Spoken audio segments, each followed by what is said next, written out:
What's up, hippo lovers? We are in the quarterfinals, the best 8 players in the world in the $50,000 Warlords tournament, hosted by Mem, sponsored by Microsoft. And it will be Mr. Yo, the guy that made it out of the group stage in first place after beating Hera, against JorDan, who barely made it in here, but still, it's a pretty strong performance. And this is the moment where we will ask chat for some predictions. I said that I believe Mr. Yo will win this one roughly 75% of the time. And we'll go with a 4-2 prediction for Mr. Yo. Certainly going to be an interesting one. Starting off with Arena and then 3 home maps for each player. Triad cast mode? Yeah. Okay, Puzzles sees this one going 4-1 in favor of Mr. Yo. We'll have him playing Portuguese with only 3 on wood here. And on the other side, JorDan with Bengalis is having an interesting number camp further away there. Some might have opted for this one, some might have opted for this one at the bottom. 4-1, 4-1, 3-4, 4-2, 4-2. Okay, so a lot of people thinking that this one won't be a sweep. Most of the people believing that Yo has the edge here. And a casual JorDan believer being thrown in there. And both players playing Pop 22. Kind of implying that we will see lots and lots of monks in this game. Pop 22, obviously, you can't really afford the barracks there. You might even need to sell your stone here. It's going to be tight. Maybe sell 100 stone. We will see about that. JorDan still will need a house. Is building that, indeed. And yeah, that's going to be pretty interesting. As we all know, Bengalis, they get the extra 2 villagers reaching feudal age and 2 extra villagers reaching castle age. So plus 4 villagers. So should be good economy. Portuguese, well, generating some wood from the berries. That's it for a long time, though. And then, well, going for mass monks might be a nice thing in the sense that those are cheaper on gold. JorDan most likely thinks, okay, I can't be later than my opponent playing Pop 22 here. So he's just running around, and I wouldn't be surprised if he will take the fight like 5 to 10 seconds before reaching feudal age. And he won't win that one, because Mr. Yo will have the same uptime. Quite to the surprise of JorDan here, I would assume. And now he will take the fight. And yeah, this is dead even. JorDan runs away. Took 1 hit earlier and... oh no, that was actually Mr. Yo. I confused the players here. Mr. Yo. And, well, even nothing happening. JorDan drops... ooh, JorDan actually played... no gold at all? I think he could just collect 10 gold and sell 100 stone. That might be better than selling 200 stone. Just drop off gold, Jordy. But he sold 200 stone. Okay, okay. Well, that's going to be a clear message on the other side. Full committal.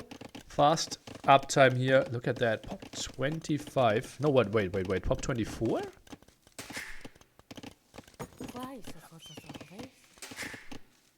Yeah, Pop 24, obviously. Yeah, he played 21 villagers, Pop 22.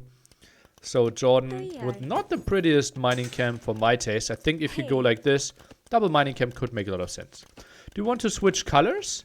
Yeah. You're actually completely right. In my world, Mr. Yo with the red army.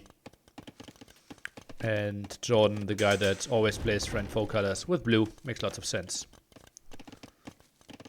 Yeah. I think identity-wise, that makes a hell of a lot of sense.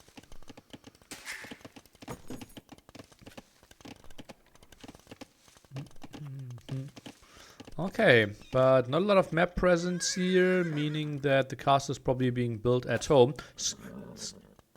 JorDan has to be happy. Oh, try to microbit here. And now the prediction doesn't fit anymore? What? Time-wise? Or what are we talking about? Isn't this the spot for a double mining camp? Just feels so inefficient here. But okay. Certainly, Winchester would have built them differently. Mining camp. Do we see the corner? Monastery? No. Triple monastery here. Okay. Interesting approach. One monastery at home for Mr. Yo. 5 villagers? 6 villagers. A bit further forwards. But villagers still not on the map, so I would assume the first. Okay, let's build it over here, next to the gate. Pulled some villagers onto gold, keeps 3 villagers on stone. Well, that is kind of interesting. JorDan opens the walls a bit at the front.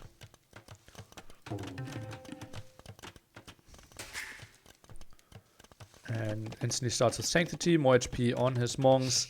Will need to get Redemption to convert those organ guns that should be coming here. Some healing on the scout now. Should be an easy relic. Think relic distribution. I would assume should be in favor of JorDan. The question is if it's going to be the 4-1 or more of 3-2 split in favor of JorDan. I think this will be a crucial one. This will be the crucial one. The other two, I think, can only go in favor of JorDan. But we will see. You're obviously someone with really active hands. Let's see how that's going to play out.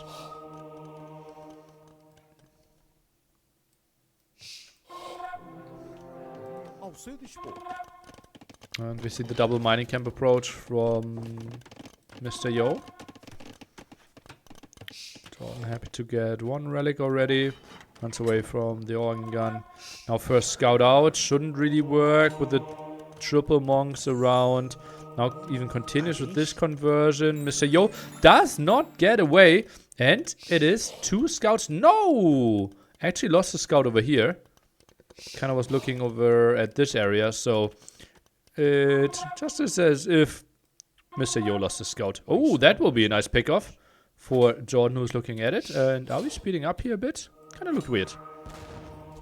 Redemption incoming already. Yeah, with 11 on gold.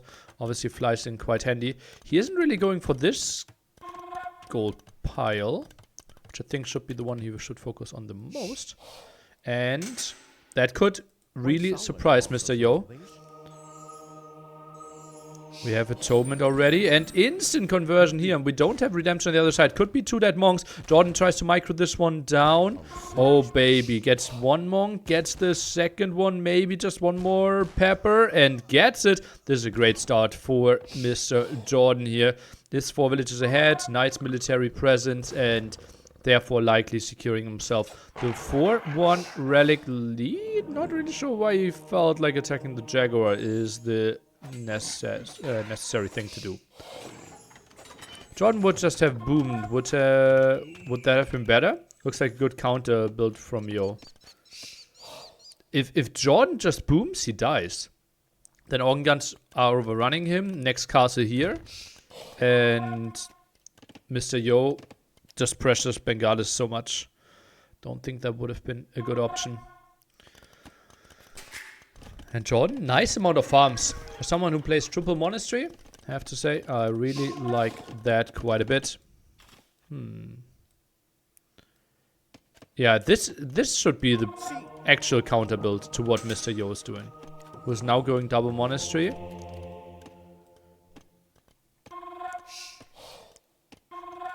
And don't get confused, 2 villager difference only now, but that's mainly because JorDan already got wheelbarrow in. 3rd monastery, and Mr. Yo pushed that home. Bit surprised that he keeps 3 villagers on stone. Such a weird amount. JorDan builds the university with 2 villages. Spot where 1 villager might have been an option as well. And it feels like with 4 villagers on stone that he is thinking about builds the houses because he needed some more space. That he thinks about the castle. Obviously has all the map control in the world.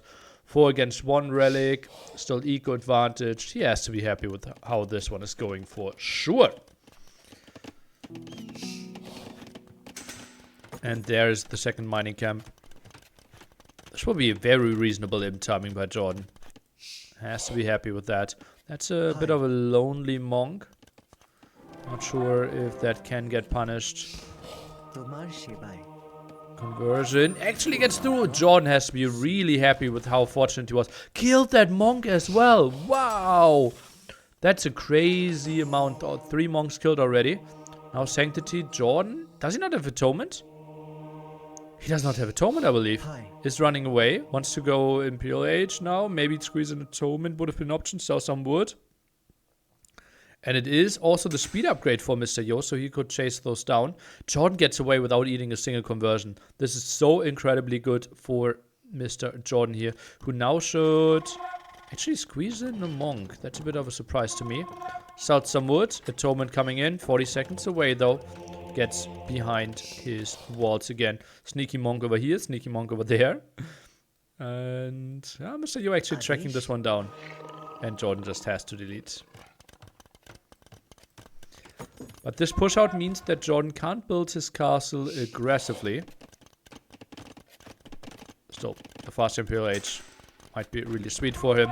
I always like to squeeze in another town center here. If I'm Bengalis on the way to Imperial Age. Instead of this lumber camp, just collect 75 more wood, build the town center, and just generate 2 more villages from it. I think it could be worth it, but obviously easier said than done. JorDan, nice active scouting here. Sees the monks around. Heresy coming in for Mr. Yo, so the monk fight would be not fair at all. Now Loom. So, yeah, villagers moving forward from both sides. Both are pushing in, and JorDan, he might be surprised. Uh-oh, moving out here against Heresy. This is 11 monks against 14 monks. I think this could be the better engagement for Mr. Yo. Atonement now has to decide this one. Block printing obviously would be great, but we won't have this. And now stuff is dying. Well, JorDan obviously without Heresy here. And now conversions against this are happening. Mr. Yo with an aggressive castle behind this potentially. Conversions are continuing, but JorDan is losing everything. Well, Mr. Yo is actually getting converted away, while Mr. Yo is happy that Heresy is really, really paying off here. And now we have all those monks without any faith left. Actually, one still has some, but once we regain faith over here, all those monks will be dead or even converted. Siege workshop there at that side first. JorDan gets the front castle up. Whew, this is close. Oh, what an aggressive castle. I would have expected something next to the monasteries. Oh, JorDan, that could be a dead monk. Gets block printing, gets elimination. Meaning that he can convert from longer distance now. And yeah, simply didn't want to build the castle here, because he didn't want to have the trap in protection on the range. Under the protection of the castle, that's what I want to say. Heresy could decide the game. Not impossible. I'm not sure if I like this castle placement here by Mr. Yo. Like, he can't really break this gate, but already goes for the ram. Proper tech. Can you convert an enemy monastery? No. Redemption is the name of the tech. And I think there are like 5 buildings that you can't convert. Obviously all kind of walls, monasteries, town centers, and wonders. I think those are the ones. Yeah. Towers you can convert. Victorias you can convert. Not sure about how are they called? Cover and Seni or something? The trade thingy. I've never seen that. Castles can't be converted either. Yeah. You're right. That was the 5th one. Okay, and now mass conversion happening again. Theocracy coming in. And JorDan, well, he will obviously keep a lot of faith here. Doesn't need to micro that much. And still, really tricky for JorDan. Mass monks here. Ay. And this is a lot of red all of a sudden. And Mr. Yo isn't too far from mimping this. Queues up some more monks at home. Already lost that castle by the traps. I was a bit confused, but, well, that was the thing that JorDan already took care of. Yeah, Heresy obviously is such an incredible upgrade here. Mr. Yo now enough resources to go for Vittoria. If he wanted to go for it. Has enough houses prepared as well. I wouldn't mind it.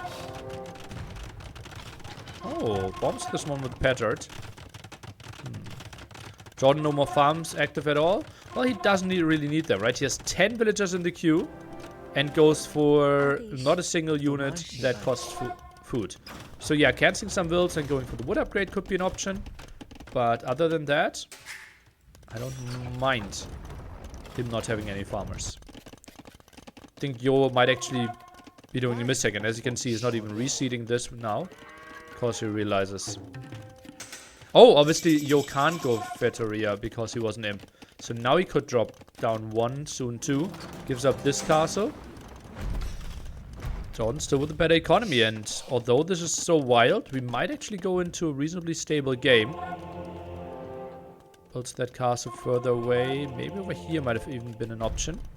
Traps the deciding thing. Mr. Yo block printing. JorDan tries to get in there. Tries to run away here.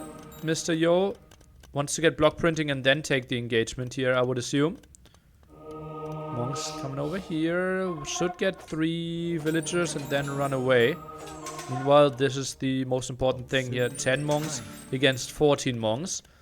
Is Mr. Yo getting away? I think the moment a single conversion is starting, just go in there with your block printing monks and ignore theocracy. How's this one ending up? I think, well, the thing is, Mr. Yo can just run away with this group now. Theocracy won't finish. And those monks at the bottom, yeah, not a single one with faith now. And he's actually moving in, although he doesn't have elimination. So JorDan should regain faith a bit earlier and start next conversion. As you can see, already some with their options here. Moves out a bit to the golden stone. And now pushing away JorDan. Heresy, just such a crazy tech in those wars. Ooh. Then you have to think. Are Bengalis that crazy in those monk battles? Heresy is such a crucial tech. Very early pick here, the Portuguese by Mr. Yo. Is switching to light cav an option for JorDan? Not really, no. Like, it's just way too late, right? The moment you're playing this amount of monks, it becomes really tricky. What does Heresy do? Heresy does that if a unit is getting converted, they actually die. So, as you saw, in this battle, like, JorDan's monks turn from blue to red, and Yo's monks turn from red to dead. And that is Heresy. Why is JorDan score that much higher? That's a good question. I think the calculation is simply different there when it comes to Heresy usage or not. How is... Oh wow, 35 to 31. That's tricky, I don't really know. It's not resources collected, it's resources destroyed. Yeah. That is... I think... That alone is 600 points. Resources gained is 300 points. So that's roughly 1,000. Maybe some more tax? No, that's even. Kind of interesting. Yeah. Now, second Pizzeria. I like the position for Mr. Yo here. Heresy is an interesting tech in the sense that effectiveness is totally irrelevant if micro is good enough. What? What? Heresy is interesting tech in the sense its effectiveness is totally irrelevant if micro is good enough. What? You have to elaborate on that. I don't get that. If JorDan loses this one, is it a throw? No, why would it be? Like, JorDan hasn't had a nice opening. I think he could have moved away into light cap a bit earlier, right? That's why he now has a pretty solid light cap setup, and we see organ guns being added against all this light cap. I think you might mean theocracy. Might there be a thing? Just press delete on monks to be converted? Well, but the monks are converting at the same time, right? Do you really want to delete a monk while it's actually trying to convert an enemy unit?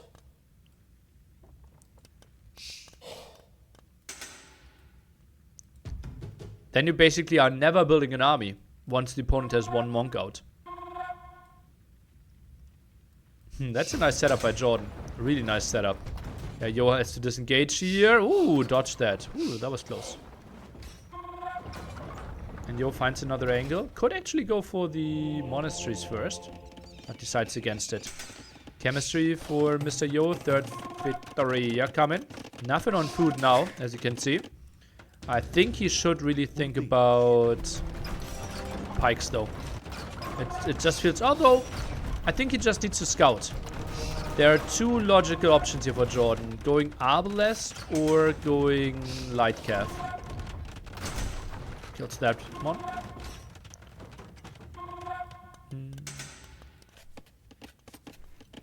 And it's tough for Mr. Yo to find out. I think now he saw the Light Cav and goes for more organs.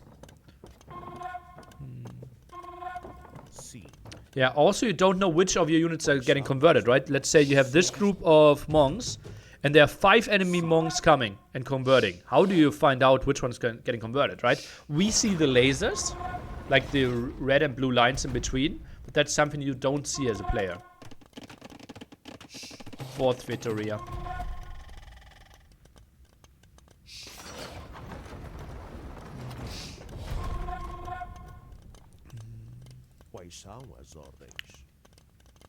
Bombard cannons now. I'm not sure how good they will be.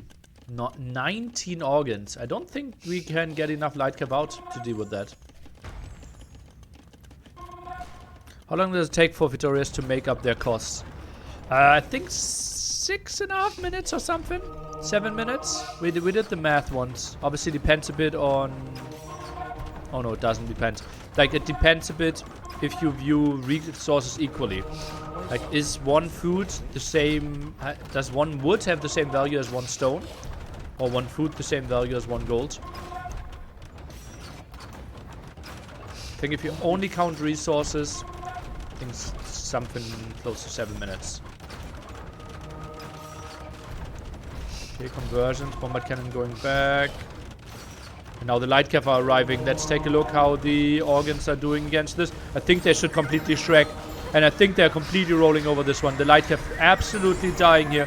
Not achieving too much. Some monks are dying, but that is it. And JorDan completely helpless now in this situation. All those organ guns just so good against big number of units. Not a single armor upgrade on there as well, which is obviously so needed against low damage unit. Obviously the extra projectiles are counting there as well. And JorDan was shocked how quickly his units were dying as well. Now only having 18 military against 42. Bombard cannons are dealing with those traps. Such a nice play by Mr. Yo. JorDan still with a solid score lead here. With this against the 60 population lead, which obviously includes some of the Vittorias. Light cav now coming in with a +1 armor. But look at that. Organs, I think once they shoot, they will get rid of all those light cavs so easily. Just so good against mass amount of units. And JorDan can't break this one. That's why something like Siege would have been good against this, but you don't have bombard cannons if you're Bengalis, and onagers against bombard cannon monk does not sound too nice as well. And that's why Portuguese is considered one of the craziest civilizations here on Arena. JorDan with a nice early game, but then couldn't really transition with his economy. Now tries to hold this one. Really well played by Mr. Yo, who can now even afford elite organ gun, and behind this, 4 Vittorias are generating mass resources. Whew.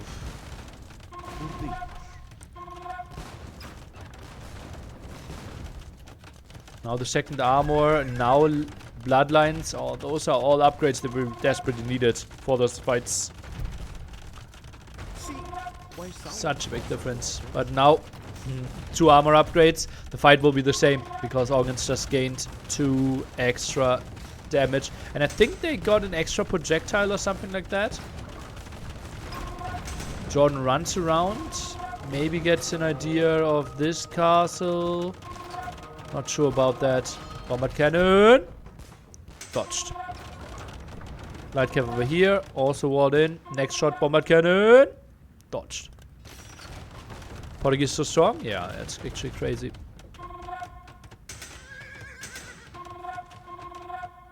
Ballistics coming in. I'm not really sure what we're getting ballistics for. Castles that don't even have fletching, maybe. JorDan losing his front. Now switches into skirmishers, which aren't too great against bombard cannons or organ guns either. And yeah, now Ballistics could be helping out. But yeah, still no fletching. Blacksmith absolutely unused so far by Mr. Yo. Jordan can't be too unhappy with that raid. I think he's mainly holding on because the score is even. Maybe thinking, okay, Mr. Yo is playing a 1TC play here. But he is not. And Lightcap are moving in. Can maybe find some kills. But honestly, enough behind there. And Organ Guns are still finding enough kills. I think there's a bit sloppy by Mr. Yo, but just so clearly outnumbered. And double the military value. 4x. Jordan has a quarter of the military value compared to Mr. Yo. G to the G. Well played. Mr. Yo takes the 1-0 lead here on Arena. With the Portuguese, his first exclusive pick. So we're expecting great things. Interesting play there by JorDan. Sometimes I would have expected him to add some town centers. Obviously, it was really wild. This situation where it was Atonement pushing all the monks back and then Heresy pushing them back even further. 1,000 res for all res? What? 1,000 resources extra for Mr. Yo. Victorious, obviously counting in there. I think Capture Age is working on something that Victorious are actually showing how many resources they are generating. That would be a really lovely thing. And then we can see how much they paid off. Technically, we could do the math ourselves, but obviously we are lazy. We are lazy. And we have Mr. Yo leading 1-0, best of 7, so still a long way to go.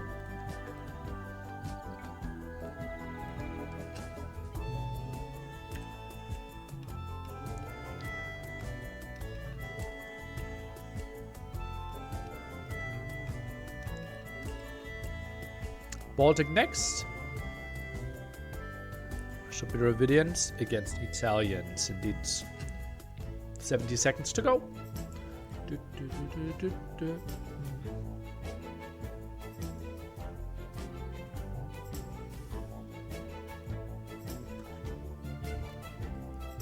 Sims music? Sims music.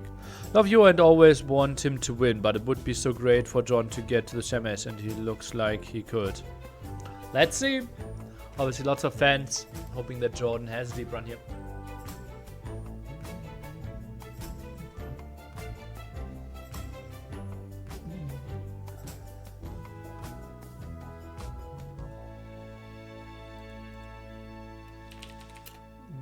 What's the earliest you can do on Wednesday? Trying to organize some NSC5 map testing show matches for next week. There's another quarterfinal today. Hera vs. Leary after this one.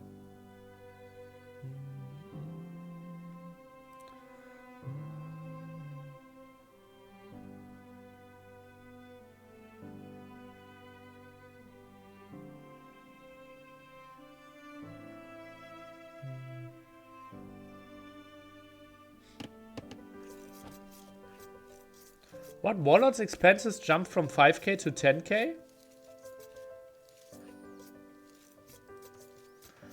I'm just reading that in the chat. What happened there? What happened there? How did that happen? Maybe someone can enlighten me. We have Mr. Yo playing Italians against JorDan's Dravidians. He's playing Doc first. How does map testing work? It's basically I ask 2.2k players and let them play show matches with exclusively the new maps. And ask for their feedback and ask the viewers for feedback as well. The problem is, obviously, viewers think one game and try to overgeneralize. Let's say it's a 13-minute game on a good map. People feel like, oh, that was a boring game. The map isn't great. But let's at least that's what I felt happened a lot last time. But, well, we at least get some idea of how the map is played by some of the pros. Yeah. Looking to do that next week. Like Tuesday, Wednesday, Thursday, during the day, something like that. Yeah. Let me ask him, what about Thursday? Yeah. JorDan not pushing any deer. Feels like he will have enough food. And with Dravidian, well, you can delay that deer till feudal age even. Just getting a good idea of what's happening here. Color switch? You are correct, Reno. And John? Oh, I think he mispatrolled. Oh, what happened there? I don't think he wanted to go back now. Technically, the scout wants to be on the other side because he knows he's up.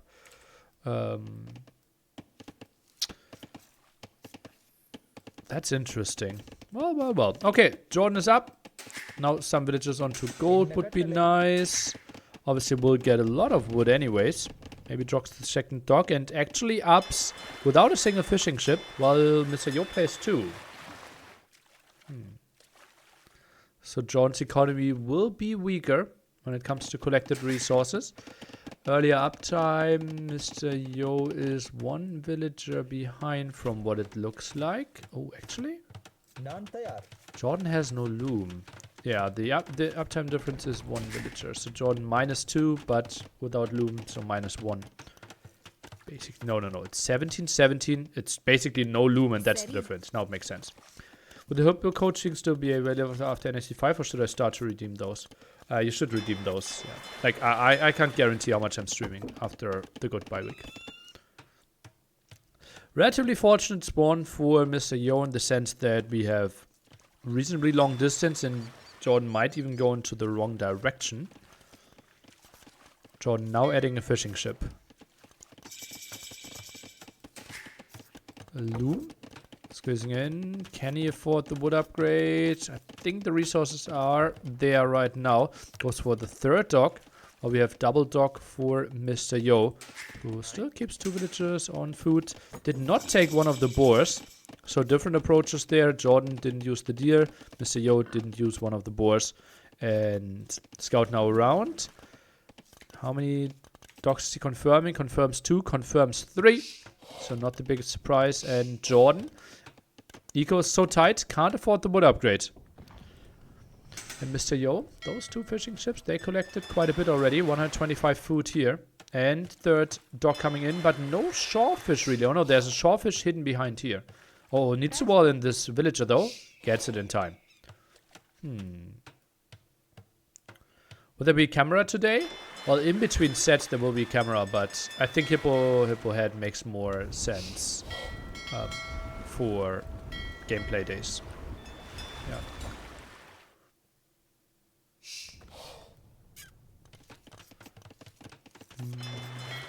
Is he already starting to repair there? Would surprise me a bit. Housed, Mr. Yo. 1 fishing ship against 2. And it feels like Yo is holding this one for now.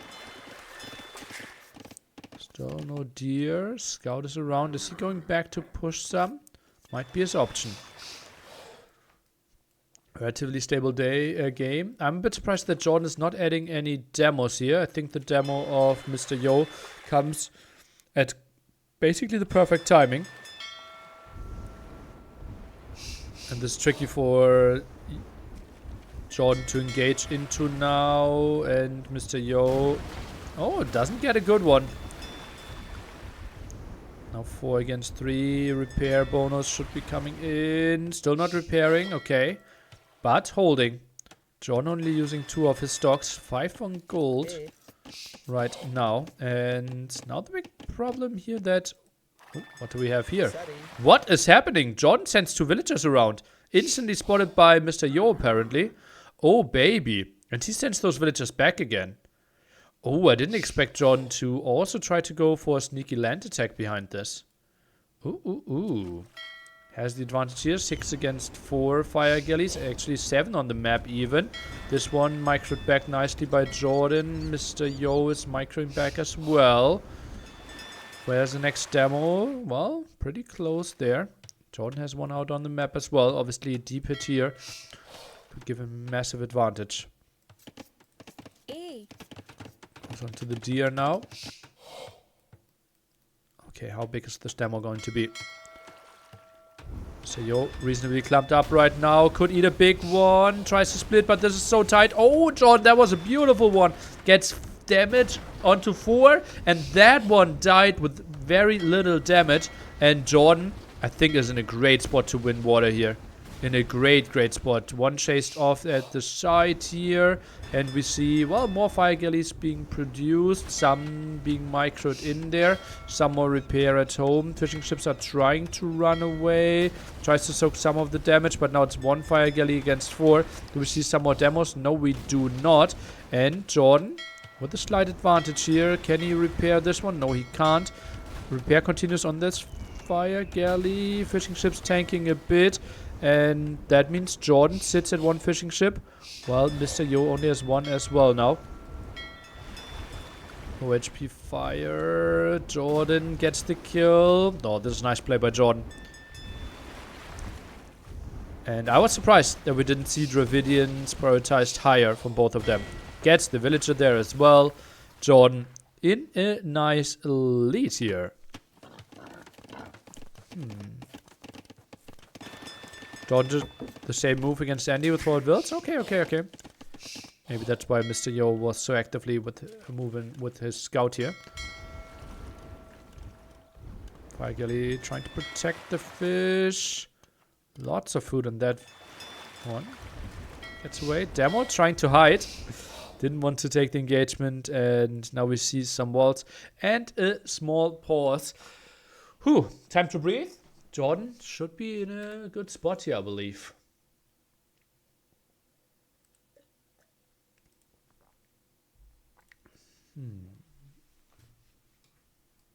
JorDan seems on top of his game. On top of the world. Finding double bid X? Yeah, it felt like we could have afforded that earlier, right? It's just tight.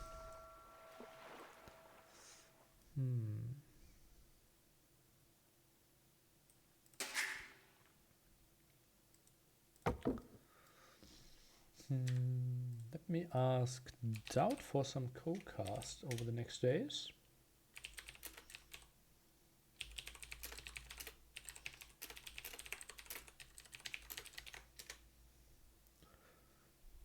Second tip we had for NAC. What's the question?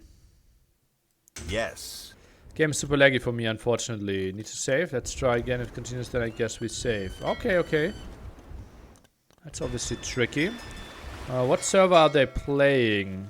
West India, maybe? Can we find this out via the spec dashboard? India, obviously not the greatest server.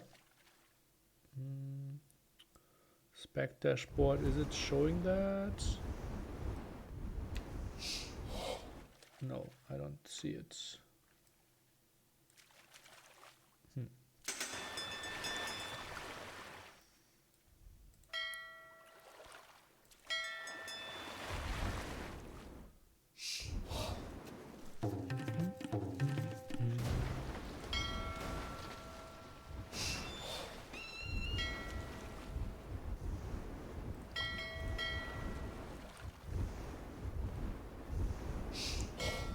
Push this one away nicely. Now the sneaky villagers from Yo. Not that sneaky, actually. Just the villagers from Mr. Yo. But JorDan seems to have an idea that house spotting the side could make a lot of sense. Market now from him as well. Berries will run dry pretty soon. Tiny bit surprised that JorDan didn't even try to squeeze in. Oh, gets the kill. Didn't even try to squeeze in another fishing ship. I think I would have been greedy enough to try to squeeze in 1-2. Has an idol here as well. Yo, obviously one of the best of like side mangonel pushes. We've seen him be very successful in so many games. Can click up the moment blacksmith finishes. Yep, I can do that. You saw like how blacksmith finished and instantly Castle Age came in. Was preparing there to click there. Does Jordan maybe not know? Ooh, Jordan might think this is actually walled. Ooh, and builds a radar house. Tries to get an idea. Tries to wall this one off. Ooh. This is ugly for Jordan. Oh, this is ugly for Jordan. I don't like this. I don't like this as a Jordan fan. Has no idea about this.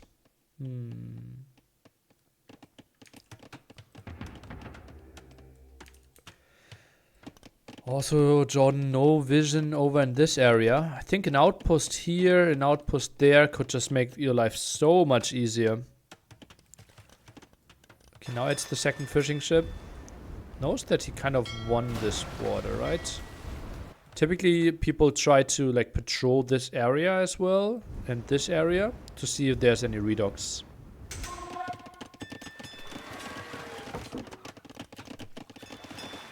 Barracks now from Jordan. Adds a spearman. Maybe against the scout. Maybe to get some vision. Obviously has more HP because the scout lost some earlier attacking the villager.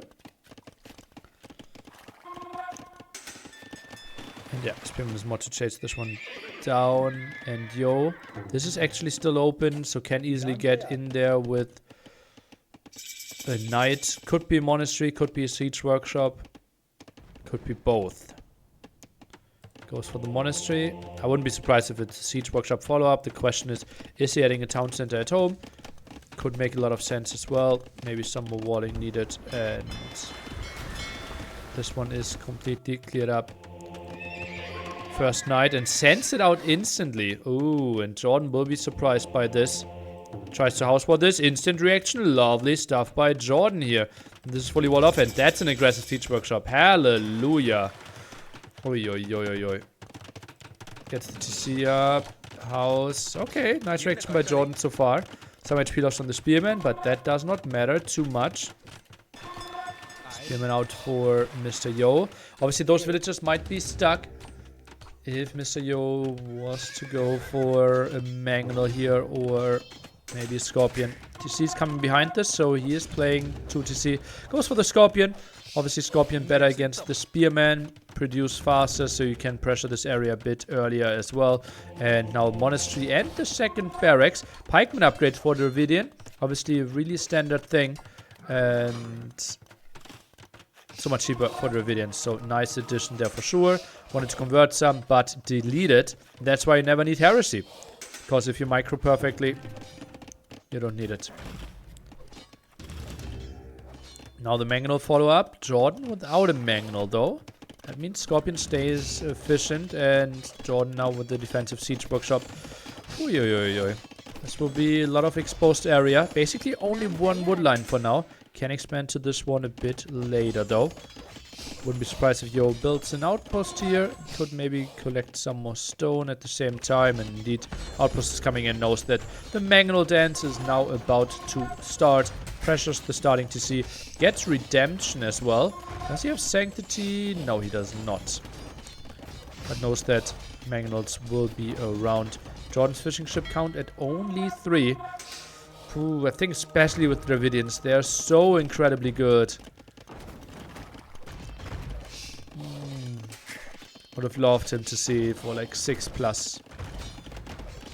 But easier said than done. Second monastery now. Pikeman coming out. Eats the instant Mangonel shot. Pikeman down. Some conversion here might be an option. Goes for the Pikeman. Scorpion dies as well. Tough micro scenario. Gets some nice kills off. And this knight, I think, has to run away from the monk. Indeed, that's what's happening. Oh, what a messy situation. But both players finding quite some kills. More damage here against the Pikeman. The knight feels like it is getting saved. Lightcap goes down again. Oh, this is so intense. This is so incredibly messy. Monk, 18 HP. Scorpion, obviously, 3 shots there. Pikeman being sent in. Monk and Mr. Yo is just so good at this. Holy moly. I kind of want to rewatch this one with his POV. That is just incredible clicking. Oh boy, oh boy, oh boy. Knight finally goes down. Do we have another Scorpion coming in? Yes, we do. And double monastery could help out quite a bit. Some spearmen now for Mr. Yo could be good, but he actually has 2 pikemen, so can scare the scout away for now. And those 2 scouts are helping out. Monk dies.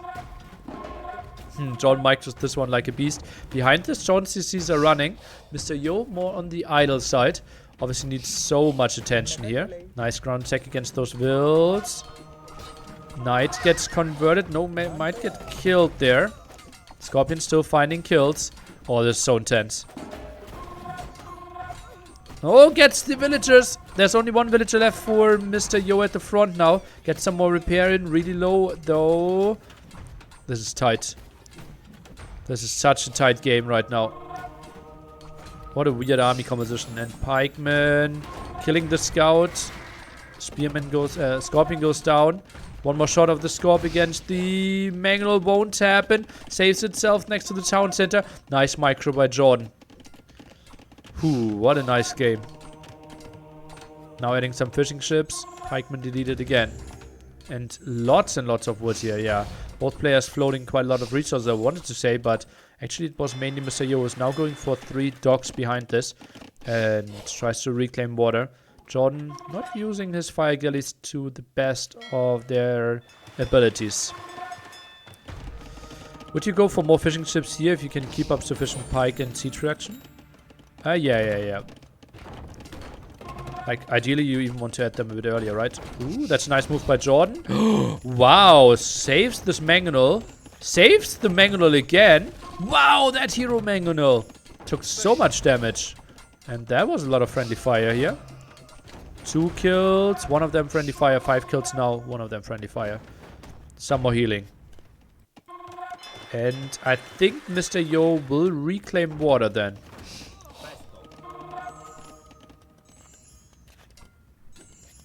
What an interesting game. Jordan 30C. Such a nice play behind this. That is really impressive. Sorry. That will?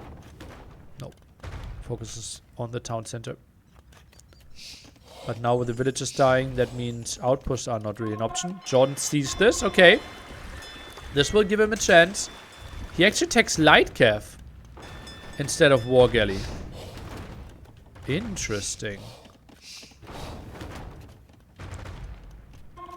HP upgrade for Mr. Yo. For his monks. No water production.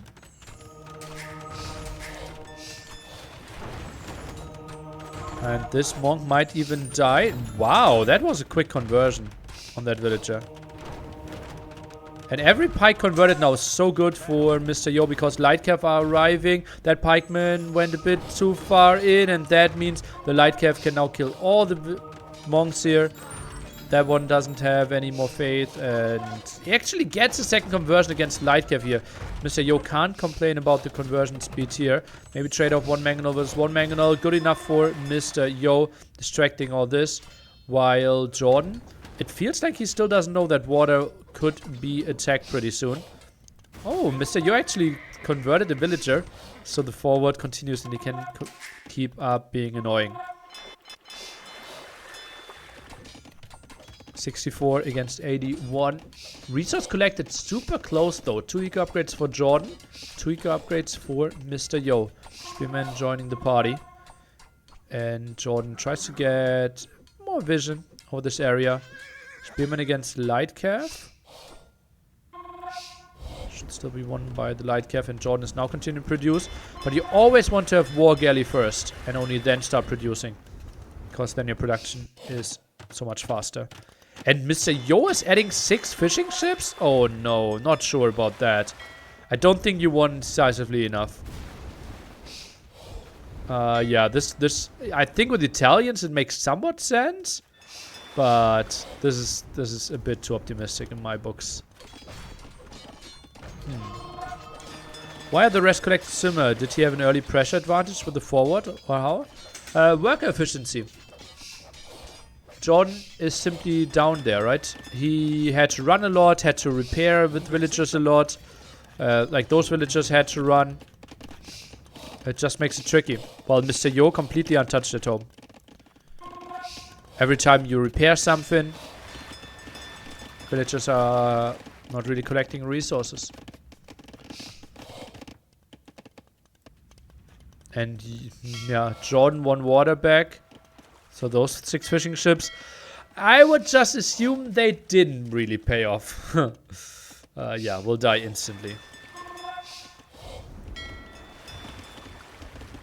4 docks against 3 docks. So you know, with some walls over here, JorDan will clear this fort up and still has the better economy. Interesting one. Demo. Boink.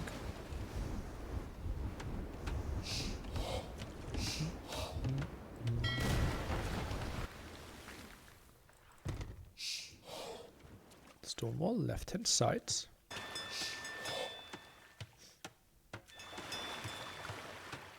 So yo, maybe full water play is now his option.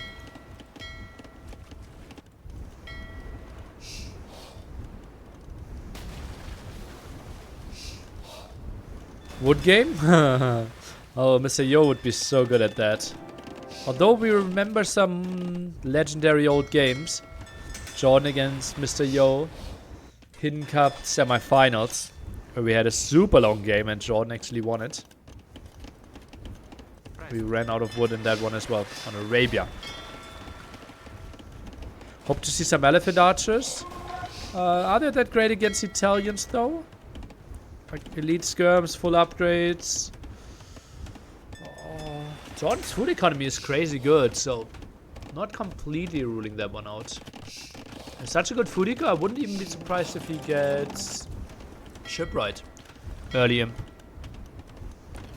Yeah, Genoese are good against elephant archers, although I'm not sure how good.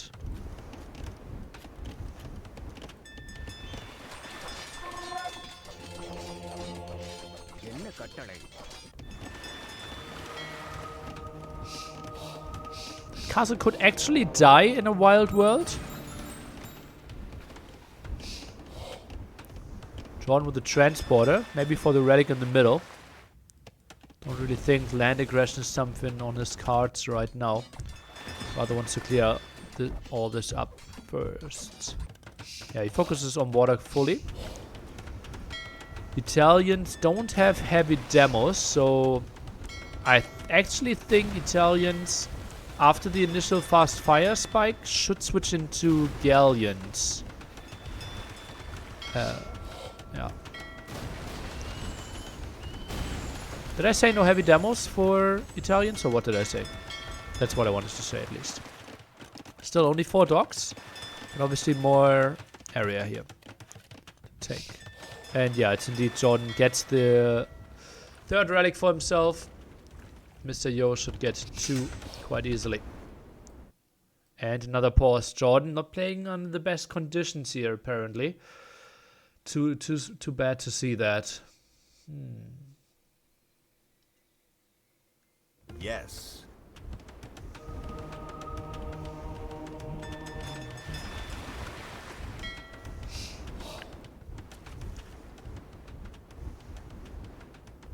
Wonder if JorDan goes 30 die. Would be interesting. It's tough to mass though. And not great against fast fire, so only good against galleons. Maybe an argument to not go galleons. But then Dravidians always wins this because they have heavy demo. It's that simple.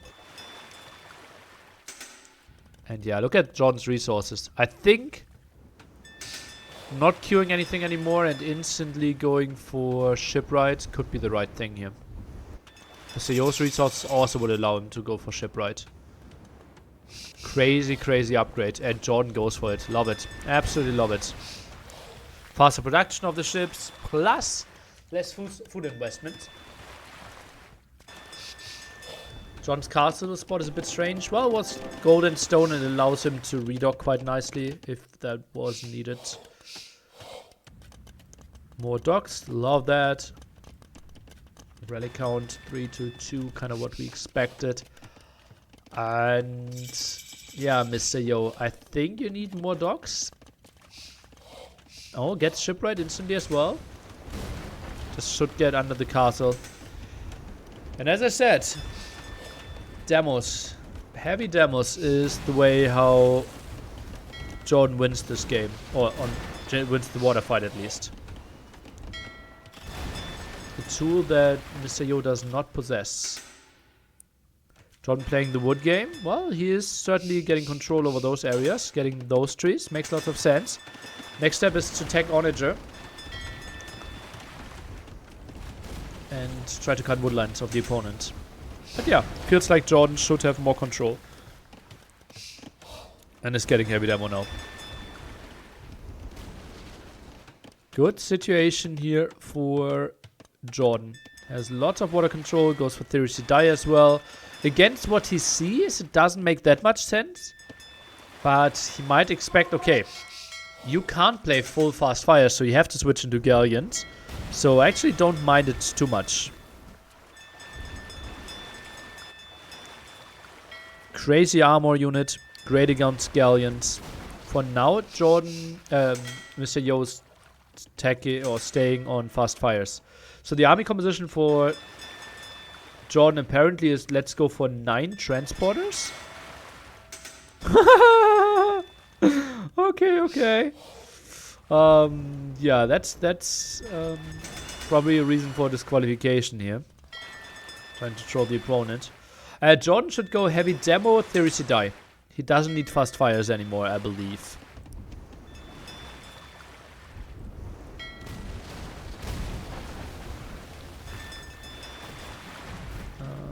Okay, and more transporters. What is the goal here? Is he building them to tank something, or is he just really having a wrong hotkey? I think if I see 9 and he pauses, we know that it was a misclick. But here I'm not even too sure. And now Demo's coming in deep. Yeah, Mr. Yo is taking into Galleon. Makes lots of sense. But Dravidian's just having so many answers here. Theories that are different against fires than galleys because more arrows, so just not worth it. They're like small numbers. They're losing. So they are basically a galleon counter, not a fast fire counter. And JorDan is making more transporters. Not sure what is happening there. Does he want to land 55 villagers? 60 villagers? Or what's happening?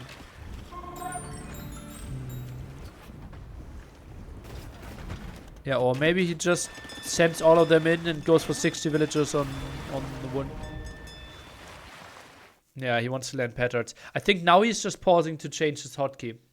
I think, yeah, he is probably confused there.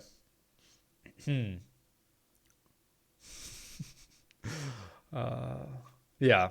So, let the admin decide. Is this a disqualification? Building 12 transporters. Sorry, hotkey.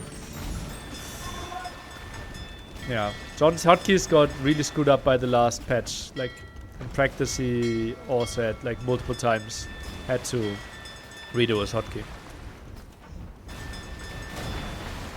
How much wood is this? Transporter at this point should cost 65 wood. Heated shot now coming in as well. And you see how laggy the game is running. Kind of weird. Uh-oh. Demos around. Demos around. This is bad for Mr. Yo. Oh no. Oh no. Gets in there. Bam, bam, bam. And Mr. Yo loses everything. Now the next step is Cannon Galleon. JorDan already thinking of that. Incredible play by JorDan. Like, he's exactly coming up with the units. Basically 30 seconds before he needs them even. Thinking ahead. Kind of implying that Mr. Yo is late with his tech switches. Really nice moves. Another safe castle here. And JorDan, yeah, just full control. Plays it down so nicely.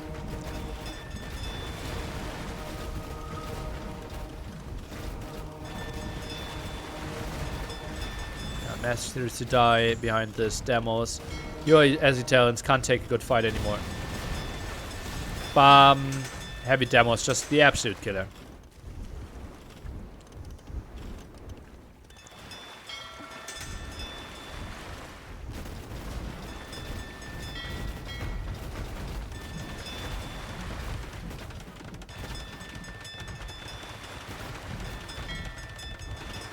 he want to build cannon gear instead of transports? I don't think that he wanted to build 14 cannon galleons, no. I think it's more the theory to die hotkey.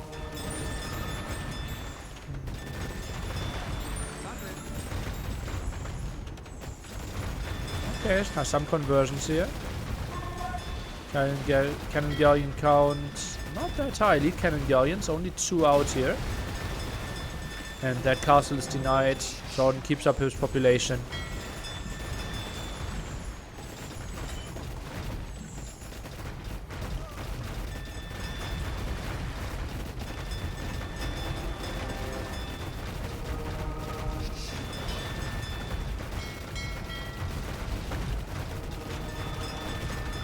Oh, do we get conversions here? Not yet.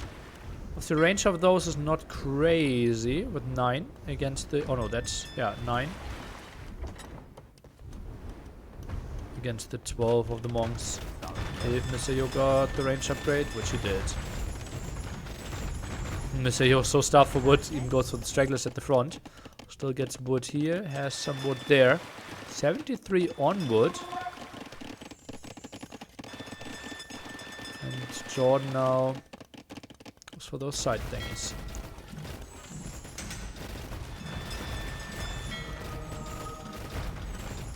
Demo's trying to squeeze through again.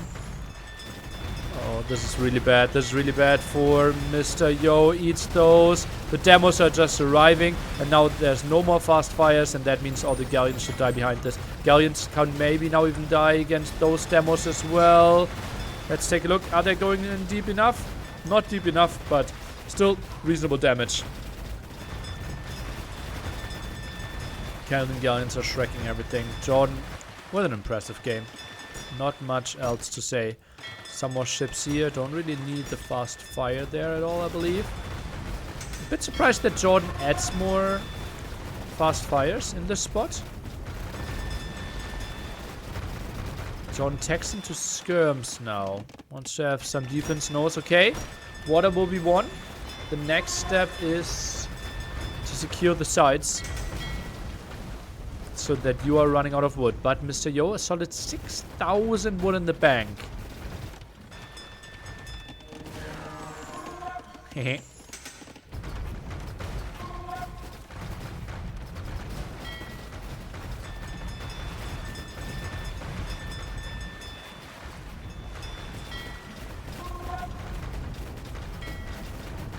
Okay, too few demos right now.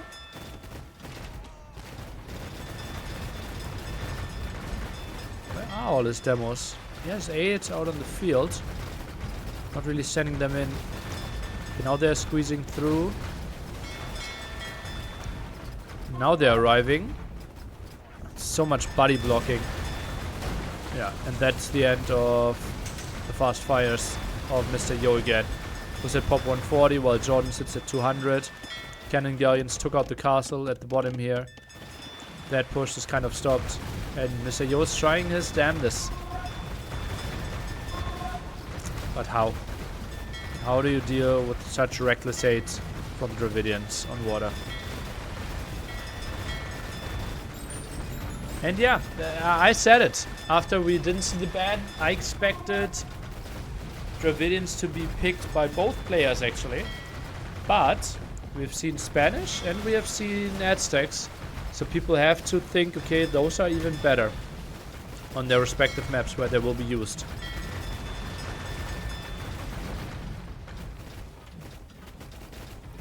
By the way, if you want to make sure that your demos are connecting a bit better against galleons, just over patrol your units a bit. Like if the line in between is shorter, like if all your blue ships are here, your demo sneaking through, just working a bit better and you get a bit more connections. Because now Mr. Yo can snipe them. But Mr. Yo's broken. GG. JorDan takes the 1-1 lead here. Nice defense on land. And yeah, this is Baltic for you in a nutshell. The game with a heavy advantage for JorDan at the 13-minute mark. But then Mr. Yo trying everything to still get a W out of there. But JorDan's defense just too good. just such smooth play and gets his home map into his list of wins. Nice play. The one village early uptime also helping him out quite nicely.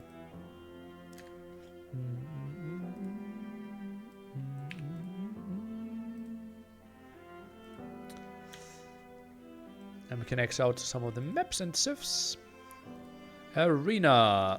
Plate, Baltic plate. And we have Italians losing, Dravidians, such a late pick, winning.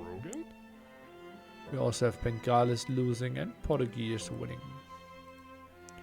Christ, thank you. John's land defense was sick. Yeah.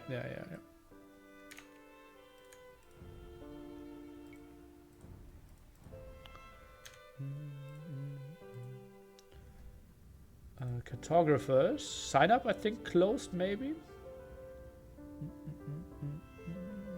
Oh, why am I getting tagged here? Sign up's closed.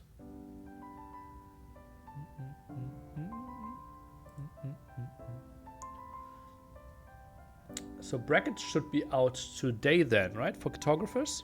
I would think so. Nomad up next.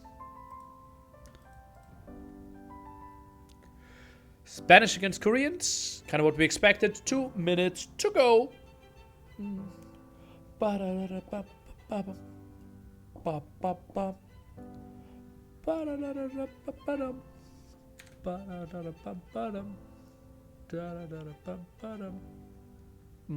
you playing cartographers? I would assume I play the first rounds.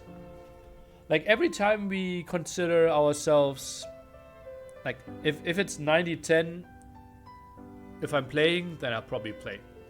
And if it's against the big boys, I think I will bench myself.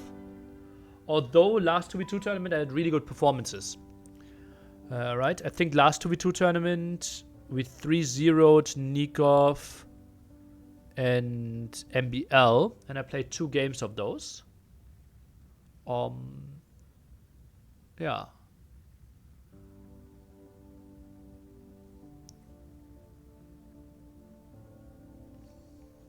No.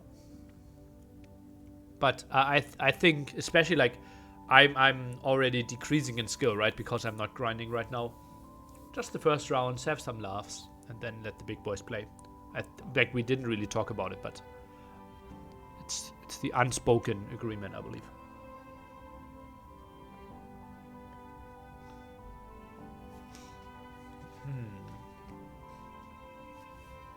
Oh, running low on sugar water. Ooh, new balance notes. Okay, I like that. I don't like that.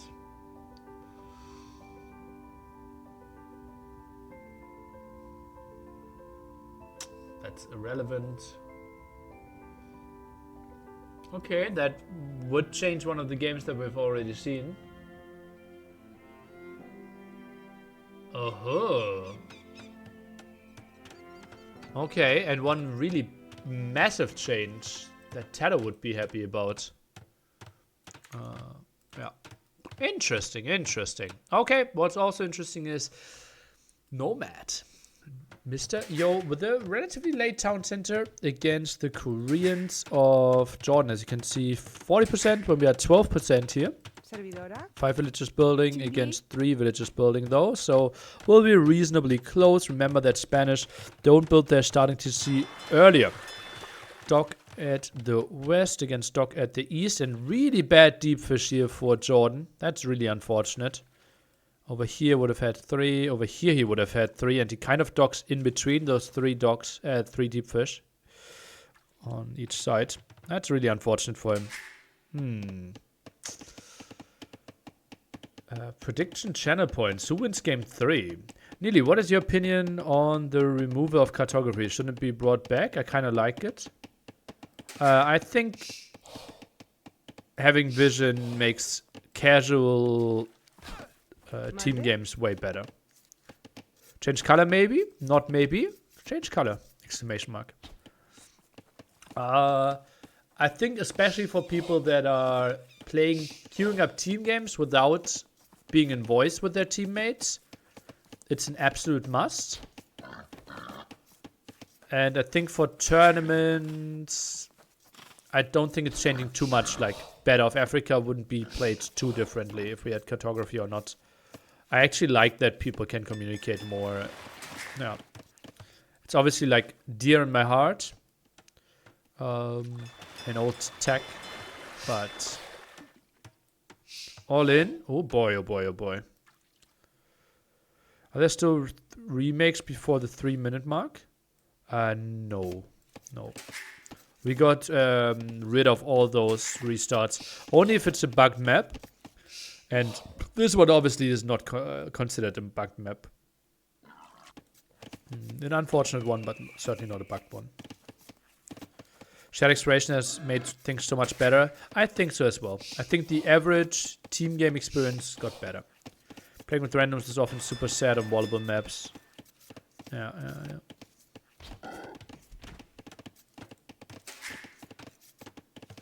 Maybe they should make an option.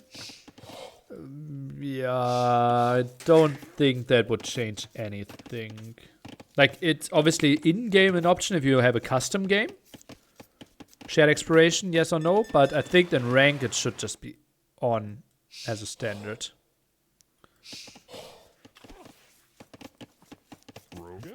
Heyo. Powell, hey yo. Defensive stone, defensive gold. Mr. Yo, I think in a good spot to get onto Kongs, while JorDan has stone and gold close by as well.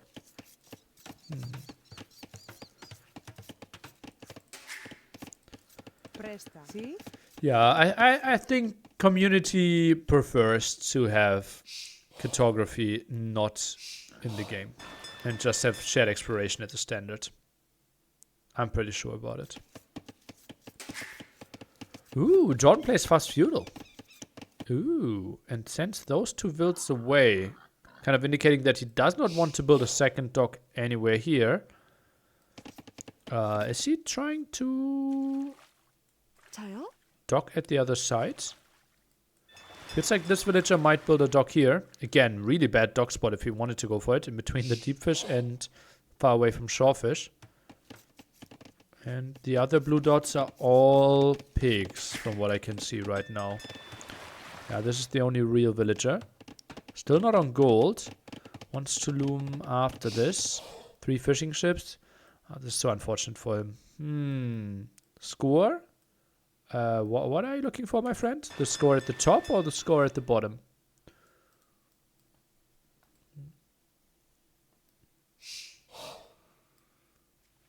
Yeah, and JorDan runs exactly into the spot where there's no shorefish. Feels JorDan, man. So Yo likely to lose his water, but won't mind too much. Chivalry, did you really? Like, really? Really? Really? Okay, so 3-minute difference there in feudal age timing. Boar could be blocked. Could be blocked. Could be blocked.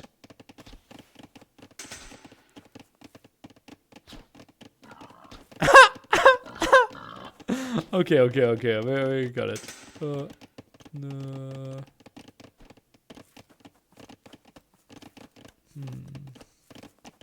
You're cleaning up with 26 wilds? Yeah, 25.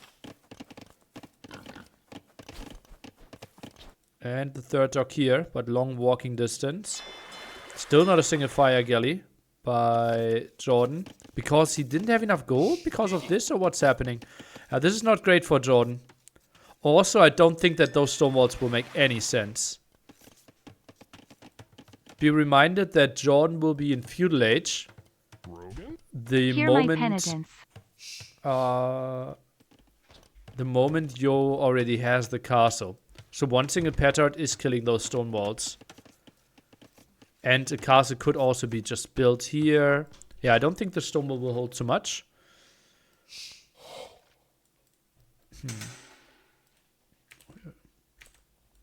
John should know about this water here.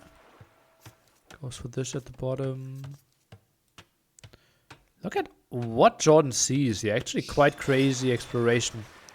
In the sense that he sees all the extra resources around the map.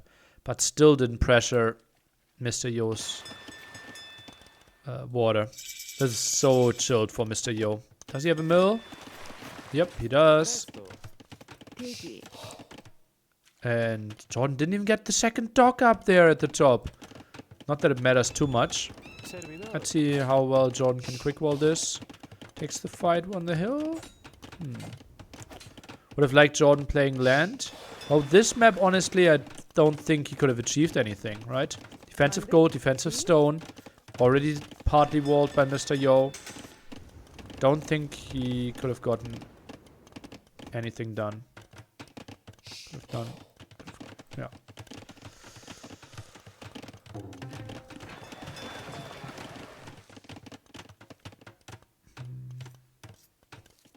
Yeah, John going for 6 fires.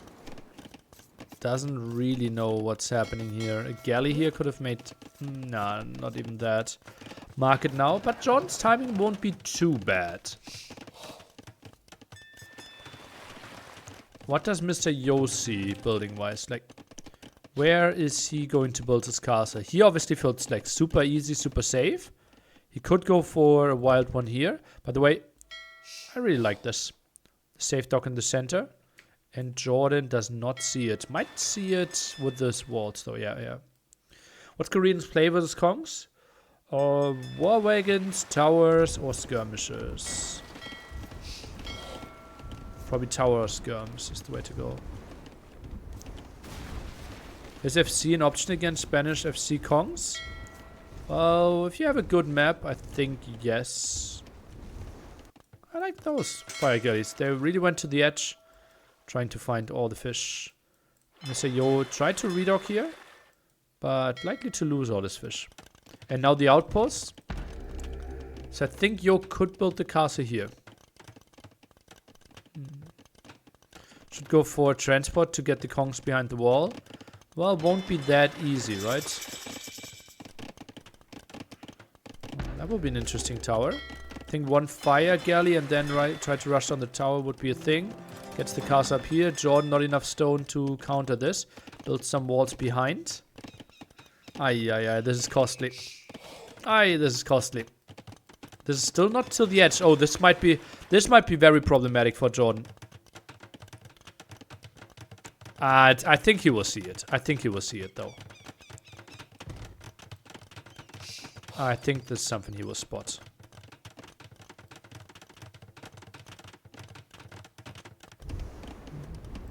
Okay, Will went down here. Interesting move. Good for Mr. Yo. Oh no, JorDan. Oh god, no.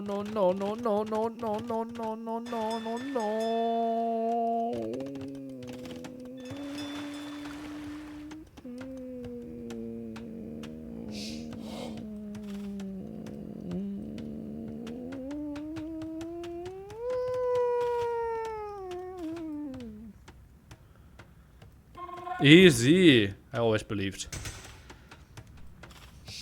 War galley upgrade by Mr. Yo. That's sick.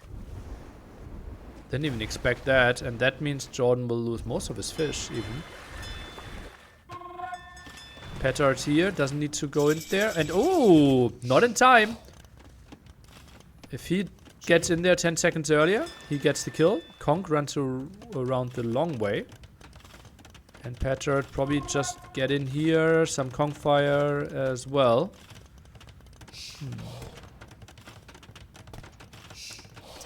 Who does this every game with Spanish? I'm pretty sure JorDan knew what he was up against. And so far, not a bad reaction to it, I would think. Now that he gets lots of stone walls up. This one could still be broken quite easily. HP villagers being microed back. Loses 1. Fishing ship count 4 for Mr. Yo. 3 for JorDan. How is that a thing? Where are those fishing? Still in the center. Ah, that's so good by Mr. Yo. Okay, what is this one extra Kong doing? Okay, running around. Now wants to kill the outpost first. Another petard and then he can break through this stone area. 2 defensive towers. Should be an easy relic pickup.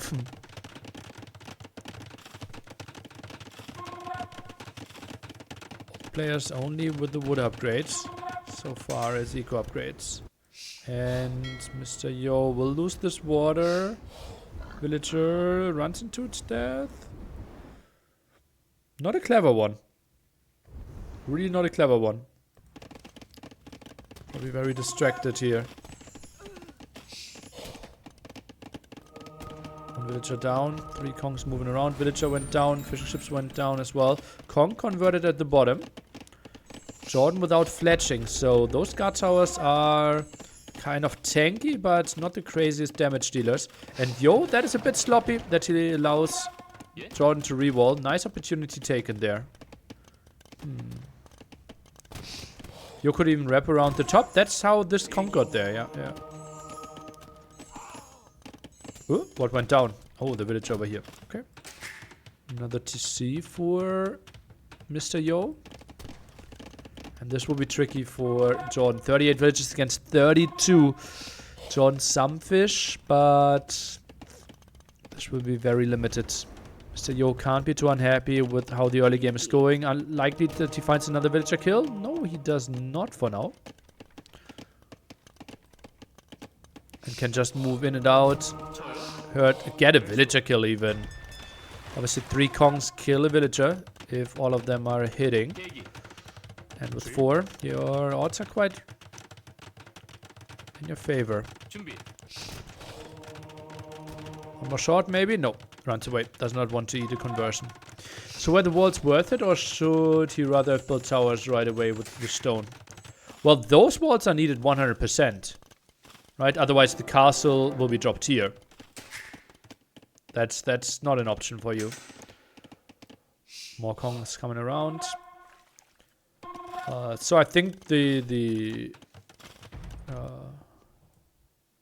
Kongs made lots of sense. The walls made a lot of sense. Yo can afford another castle. Where does he want to build it? Here could be an option. Yeah, monks are going to the other direction. That's going down now. Where does Yo want to build the castle? Okay, here. It's obviously a nice spot for aggression. It is housed right now, though. 4 monks for JorDan. 2 TC play. JorDan sends back into his tower. And Yo can maybe even take down those 2 monks. Threatened it a bit, but now is running away. And maybe even converts a monk back here. Not impossible. JorDan tries to go for the snipe. Gets a monk. Can't be too unhappy with that. Meanwhile, the jump here. Gets 2 vills. Is he driving for the monks? Gets a monk behind this. Gets 2 monks, 2 vills. Loses 1 conch and eats a conversion. Okay, for you, I would think. Has 15 on food now. Farm count will be increased a bit more. I think this town center next to the berries could have also added a bit of value. I'm also hearing a ram somewhere. Ah, yeah. At the top there. Interesting. Thought trying to break this area felt relatively natural. But yeah, this obviously will be a nice start as well. So JorDan 2 TC. Nomad obviously really tricky against Mr. Yo. One of the very best there. And Spanish, the pick number 1. The shared pick even. And kind of makes sense that Spanish are dominating quite nicely here.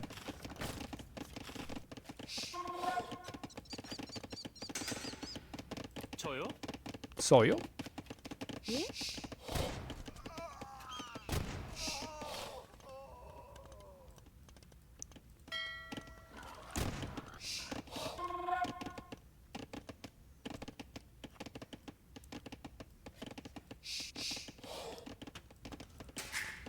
That's actually pretty nice for JorDan, but yeah, 1 Kong coming over and should be doing fine. Meanwhile, war wagons trying to chase down a bit, obviously nice HP on those, extra armor helping out as well, but damage output not crazy, range a big problem there. And Mr. Yo, is he thinking about imping? Resources are looking quite solid for him. Yo, by the way, 3 relics against JorDan's 2 there. And Yo, I think he should micro a bit more in the sense that he should focus down 1. Okay, jives for the monks. Interesting move. 1 down, 2nd down, 1 conversion. And now goes for the Kongs. Oh, wow, for the war wagons. Runs around here. Okay, that's an interesting commitment. Maybe gets there in time. Oh, that would be really ugly for JorDan if this one is denied. Okay, now down to 3. Magical number still to 1 shot, but JorDan, nice wall. And this one should be dealt with here. Nice defense.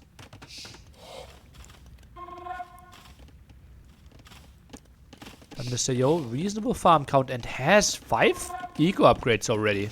That is sick. Typically, Spanish are really struggling for resources in those scenarios. So I'm extremely impressed that he can afford all those. Ooh, Monk goes down. Now Mr. Yo rewards the left side.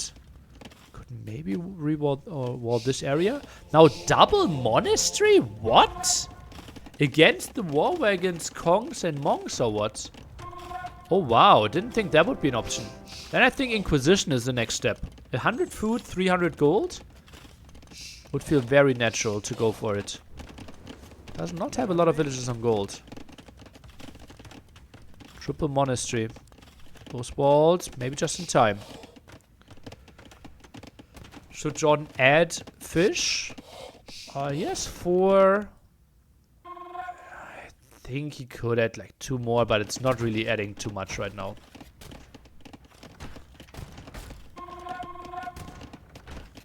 I think GG in him. I think it will be... Oh, wow. Yeah.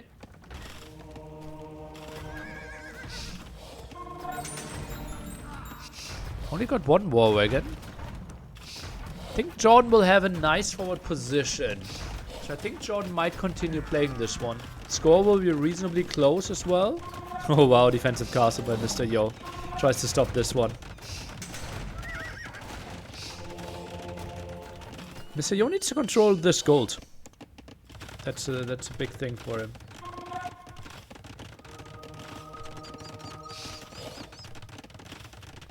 Yeah, I think the game will continue even though Mr. Yo will reach him, but obviously this is a nice area to trap.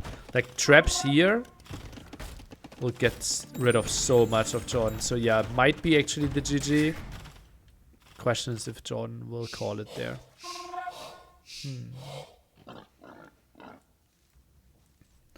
Does Yo not see the gold? He knows about the gold. Knows about that gold as well though. Yeah, that's JorDan's POV. Ah, Yo doesn't know about this gold. So yeah, that makes lots of sense that he tries to run for that one then. Okay, Imp. JorDan can click up as well though. So I think he will play this one out. And I think, yeah, just full traps is the way to go for Mr. Yo. I think even 6 traps before you stop producing could make a lot of sense. Kind of need only 1 here, but like I don't mind to have 5 traps here. Pretty much impossible for a Korean player to get anything against that right now. And it will be really tricky for JorDan to get a good army up against those monks. Like technically you would need like towers plus bombard cannon. Is that an option? Maybe against like monk trap push under some castles. Won't be that easy. Monk should get a conversion and JorDan just calls it. Mr. Yo, an absolute beast on arena. And JorDan, that dog obviously relatively late. Then produced out of the one in the back here instead of the one at the front. Fish stayed alive for a very long time. And then Mr. Yo could even contest the water. Could fish some here. Nice walls by JorDan. But obviously not the most favorable spawn for him as well, that Mr. Yo had such a nice defensive bait, defensive stone, defensive gold. But happened quite frequently on this arena, this Nomad generation. So not the most surprising thing to me either. GG, well played to Mr. Yo. 2-1 the scoreline.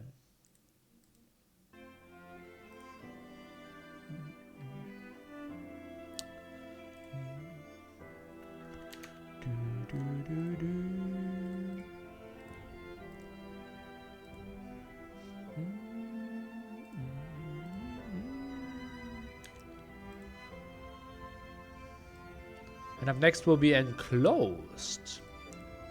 Map that I like. Franks against Slavs. Ooh boy. I will need to move around my civilizations a bit then. Ah, okay, not that much. Then it's Romans for Land Madness. Yeah. Yeah, it's not the craziest surprise.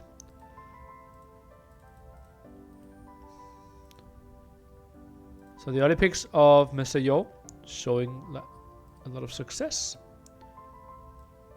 JorDan throwing some low picks against them. Not the biggest losses. It's just really important that JorDan converted his Dravidian win. If he just wins his first four picks, JorDan is in a good spot. Going into the semifinal. I'll change the colors and we can jump into it. Franks for Mr. Yo against Slavs. And yeah, I want to see Boyars. I don't think that Franks have an answer to Boyars. It's that simple. Paladins, certainly not. Halberdiers, okay-ish, I would think. Yeah, this should be a good scenario for Slavs. And it's kind of interesting how Slavs in the old days had 15% faster farming. Everyone felt like, okay, that should be changed. Then it got 10%. No one played the Civ. And suddenly it's 15%. And now it's one of the top tier Civs as well. Kind of interesting how 5% points do that much there. And that really shows you how good we are with balance in Age of Empires right now. How good of a spot we are. That a 5% point change of anything is basically catapulting a civilization into kind of A-tier status.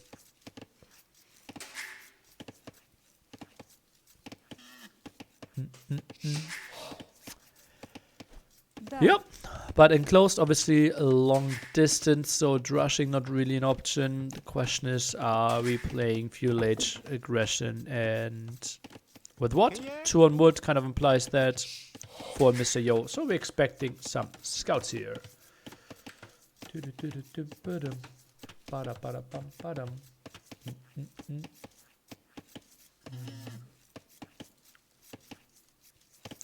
rakes to the left, 2 to the right. What do you guys think? What could be changed to improve Enclosed? Is there a way how to improve it? Do we think if it's maybe like 7 relics, it's better? Do we think maybe if they're like neutral markets, it's better? Because I want Enclosed kind of at NAC, but I won't mind give Stonewalls. Okay. Don't appreciate that answer. I actually was serious.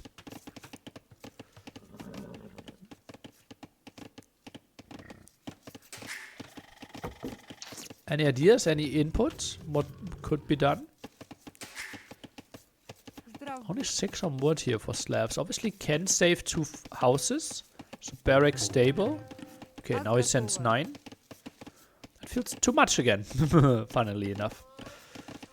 Pop 19. Mr. Yo plays pop 17. Barracks here. Extra market is interesting. Is there data on how often pros use those in close games?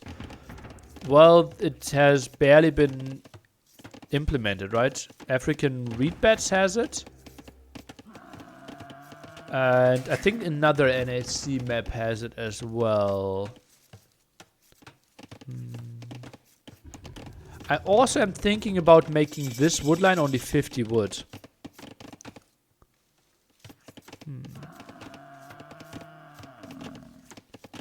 I like the neutral market idea, but not sure if it's good. Okay, okay. JorDan takes some damage and then probably runs away. One more hit and then runs. Okay, no. Directly starts to run. And stable.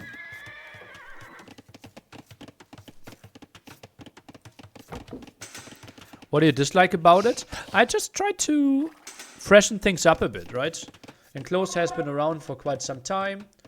And has been played in a lot of the past tournaments. I just feel like something new would be nice. Oh wow, JorDan sends the spear out to the other side.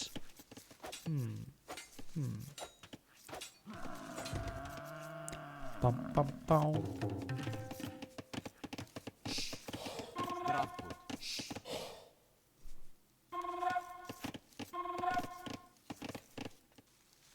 Would be cautious about making unnecessary changes though, like Socotra in this tourney. Yeah, did it change a lot? Like, people barely got onto water anyways, right?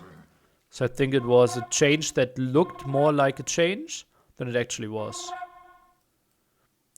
What happens if berries in close gold is non-wallable terrain? Berries and close gold. Well, like, you know that this stony area is unwallable, right? So you don't want to allow quick walls around it? Nah. Unwallable area also means you can't build a mill and a mining camp. So, I think that's a recipe for disaster. For like so many bugged maps.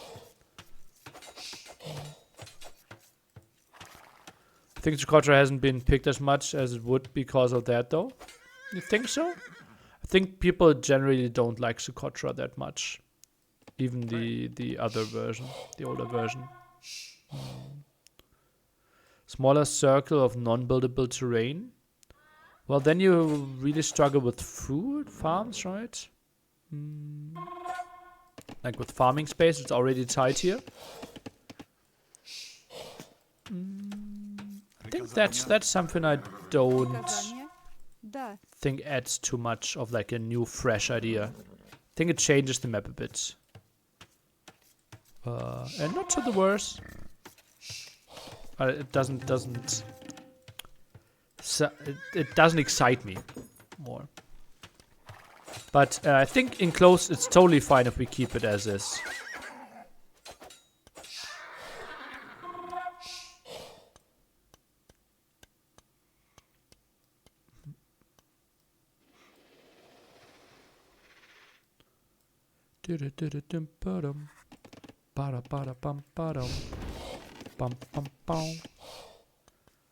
Oh, that's a spearman going out a bit too far, yeah, and gets chased by a Komodo dragon.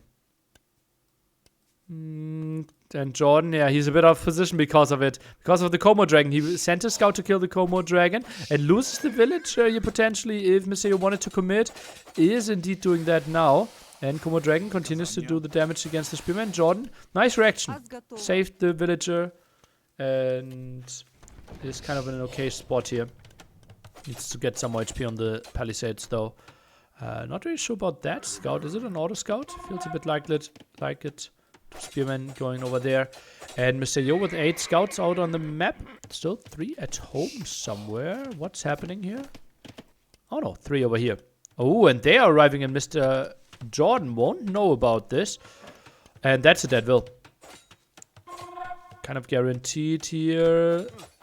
JorDan sends 1 scout over. Where is JorDan? Oh, it's JorDan a bit out of position. Could be a dead scout for sure. Could maybe be some more villagers.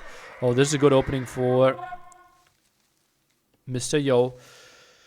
Not on gold right now. Oi. A lot of damage. Do you have a favorite map as a player and caster? Probably Golden Hill and Oasis. I think Oasis is a horrible map for a caster, but as a player, I like it. Only in team games, though. In 1v1, I think it's a horrible map, Oasis. What if you think about a tunnel in the middle? Maybe unbuildable so I can move? A bit like bypass there, you mean? But unwallable. At some point you have to wall though, right? And you will just wall it. Could allow some more surprise attacks later on, right? Well, one Oasis would be more boring enclosed. Yeah. Oasis 1v1 is just really bad. Wasn't it part of Warlords 1?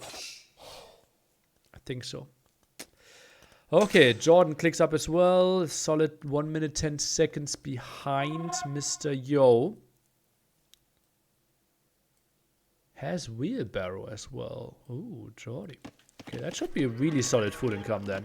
Hallelujah. Went for a second stable. Thought better of it though. Oh, that's a big surprise to me. Trade off some HP. 180 to player spawn? You mean like this? A path through this? This makes 0 sense to me. 180 is just switch around, right? What? Do you mean 90?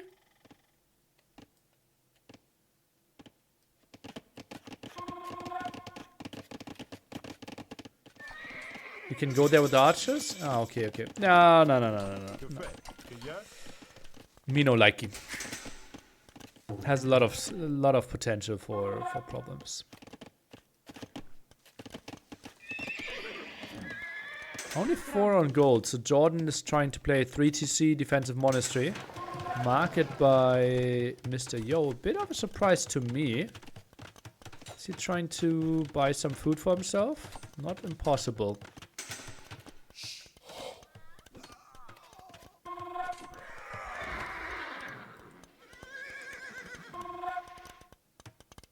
Yeah, and I think your 180 is a bit like... Oh, wow. JorDan got the kill. Has to be happy with that. Okay, 1TC drop. Needs to wall in those builds. So many spearmen and scouts around, but a bit out of position. But yeah, I don't think Mr. Yo can commit. Could get a villager kill, but would lose all his 4 light cap and obviously keeping them alive adds so much more value. And JorDan just goes for the boom approach here. This could be a crazy quick wall if he wanted to. Mr. Yo delays this for some more seconds. Then JorDan delays himself for some more seconds. And 30C late for Mr. Yo. So I think economy will be reasonably close. JorDan has to be happy if we get to Boyars here. See, that's a long way to go till we get there. Oh, nice hits by JorDan. Really nice hits by JorDan.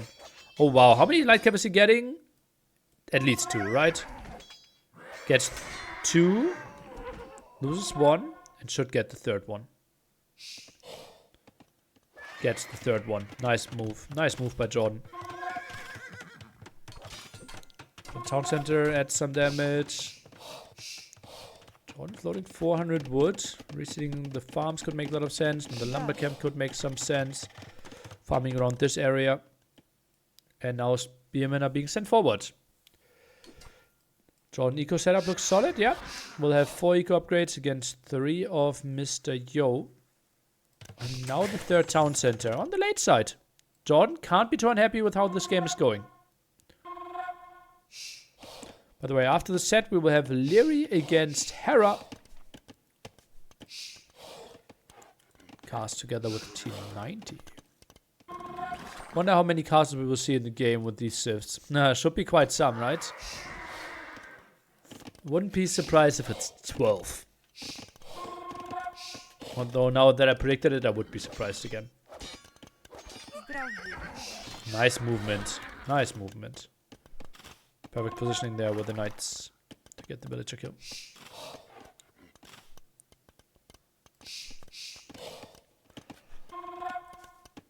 I just realized like how many basic things are in the game that we feel are exactly correct. Like, for example, the range of town centers, the damage output of town centers, the HP of town centers, the villager capacity of town centers. Like, it all feels absolutely perfect. Right? Just crazy. Like, how many factors? The accuracy of town centers.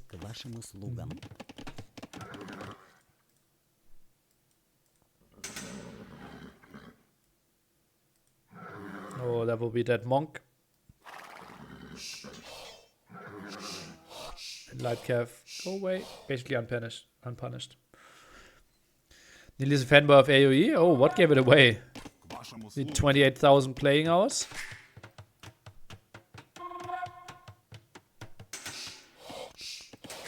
Fourth CC for both players.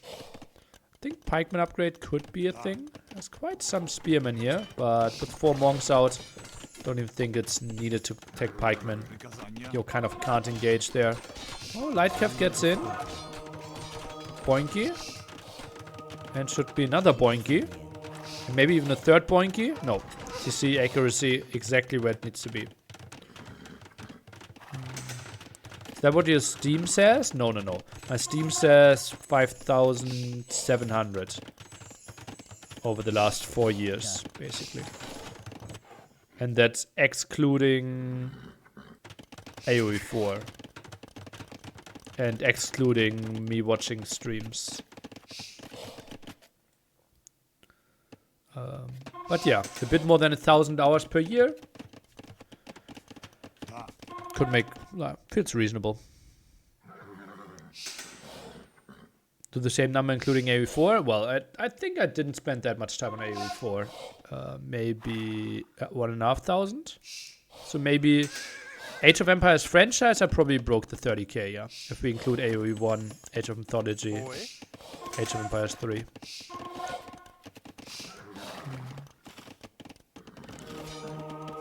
Oh, that could be a conversion here. Mr. Yo gets away. And this one is a dead monk. Still fighting for this one relic. It's a 2-2 split. So relics won't decide the game here. Now the defensive castle. For JorDan. Get some more houses down as well. And this should slow down the game quite a bit. And I'm so curious what army compositions we are going for. I think if I was Franks, I would know that I really don't want to play against mass boyars. And might just go for a forward castle and try to force my opponent into a trap war with mass halberdiers. That would be my wild approach. Yeah, if I'm Franks. And Yo's resources look solid. Palm upgrade a bit on the later side. Would upgrade the second one a bit on the later side. Neither player with hand cards obviously would pay off by now. And university needs to be rushed. Oh, that's a problem. Mr. Yo ideally wanted to click up now. Can't though. Hand card for JorDan and boyars. Not sure if adding boyars right now makes a lot of sense. Because like, you are protected with your castle anyways. You have so many pikemen. You have monks at home. Like the opponent can't really break you. And distance is so long that you can't really raid the opponent either. So I think going imp might have been an option here in JorDan's position. But maybe he just got excited, right? He gets to his dream unit in this matchup.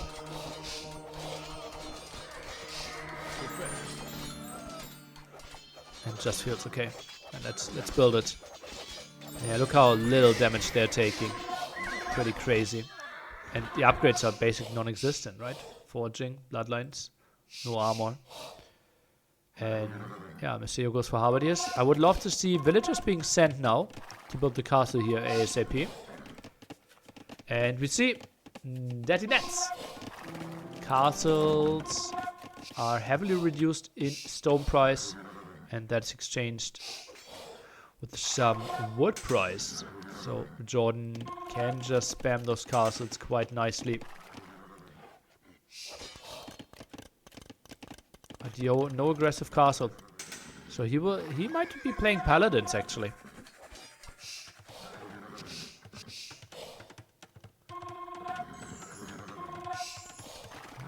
Nice. Another snipe attempt. 1 hit. 2 hits. It dies behind it.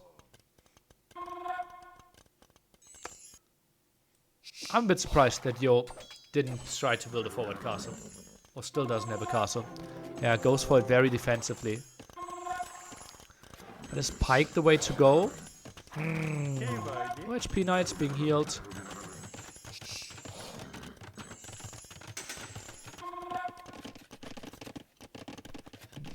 JorDan, yeah.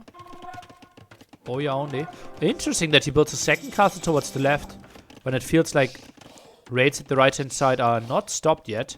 I think this would have felt like a natural castle to me. Interesting that he doubles down the left side.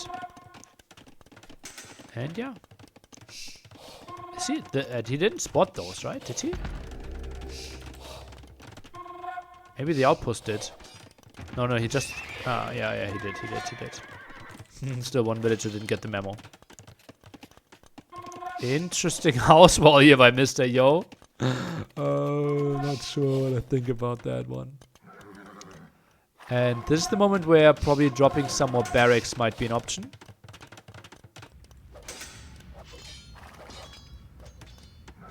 And Yo does not go for any more knights. Could run into a trap here. It could be disastrous for Mr. Yo. 1 gate, 2nd gate, 1 wall behind. That is absolutely beautiful by JorDan. And that's a lot of knight HP lost. Loses only 1 knight though, but now keeps standing there and loses some more. Nice move by JorDan, blocking this one off. And, well, that's an ambitious castle here by Mr. Yo. Don't think this one will go up. And yeah, needs to run with those builds. Traps, only 1 for now. JorDan, not the crazy gold count for him. This will just not really working. That's basically his whole gold income. And now we have the castle at the sides here. Oh boy, oh boy, oh boy. What are we expecting? How long is this game going? It would not shock me. This one goes above an hour. Georgina? I think Halberdiers with Georgina is the way to go. Yeah. And then Yo kind of needs to play hand cannoneers behind it. It's getting chemistry. So Halb hand cannoneer could actually be okay-ish. What about Boya Scorp? Well, really gold intense. And tough to micro. But yeah, that's a crazy combo. Also against hand cannoneer, Halberdier, some Scorps would be really nice. 52 farmers of slabs. Food income should be really solid. Look at collected resources there. Absolutely ridiculous. Okay, some pressure on this one. Obviously repairing this castle is also cheaper. Or like, cheaper on stone, but added wood costs. Ooh, raid here. Some Halberdiers trying to scare those away. Harp count, not crazy. Monk is coming home as well, but yeah, JorDan not really finding too much here. Maybe conversion. Nice light cav. Built a castle at the right side. And 4 traps took out that castle. It won't be a mass Boya play here that JorDan would have loved to see for himself. Text into lead Boya though. Now the move in here, those knights, they don't want to engage like this. Oh, this is horrible for Mr. Yo. Might still win this fight, but that's not how he wanted to approach this. And I think now JorDan should be winning this one quite comfortably. I think those traps have to disengage. Oh, yo, this is really ambitious. And yeah, one is already running. Halberdier count, not that crazy. And X-Men! Oh, and also Georgina. Yeah, JorDan just getting into his dream scenario.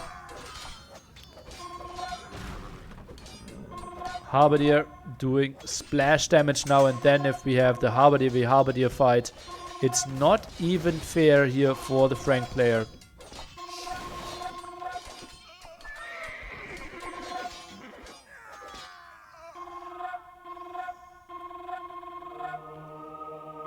Conversions against the high HP Boyars. Looks good for 1. And looks good for 2 here, I believe. Indeed, gets both of them. Castle helping out a bit, but without ballistics, it's more of like some warning shots. JorDan goes for the raid, and Mr. Yo really struggling to keep up his population. Raid now into the starting base. And he need throwing X-Men for Mr. Yo, but didn't build a single one yet. That's really shocking to me. Paladin tech. Oh boy, oh boy, oh boy. But Paladins, not great against Halberdiers, not great against Boyars.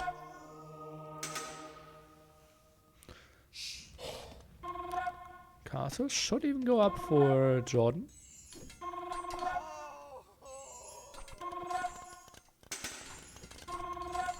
That could be a nice raid as well. JorDan is playing this one really well right now. Defensive castle in the center of the base for Mr. Yo. One. Throwing X-Men. Ah, he cancelled the lead throwing X-Men. Okay, okay, okay. That makes lots of sense. Lots of sense. And yeah, that was a nice raid. Goes for Chivalry. Way faster working stables. Ideally, you want to take it before Paladin. And as you saw, jumps from 46 to 31 seconds there.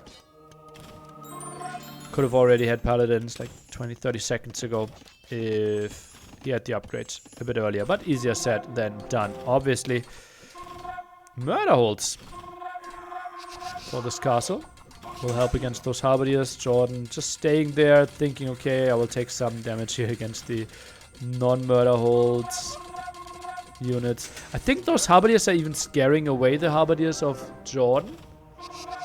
Yeah, this is fine. Still no ballistics, kind of hurts. Yeah, Murderhold's now doing a solid job. Some Boyars falling. Kind of crazy how, like, a castle killing 5 Boyars means it kind of paid off for itself already. Like, if we don't count build time resources. And now JorDan even tagging into champions. Wow. Don't think that is needed.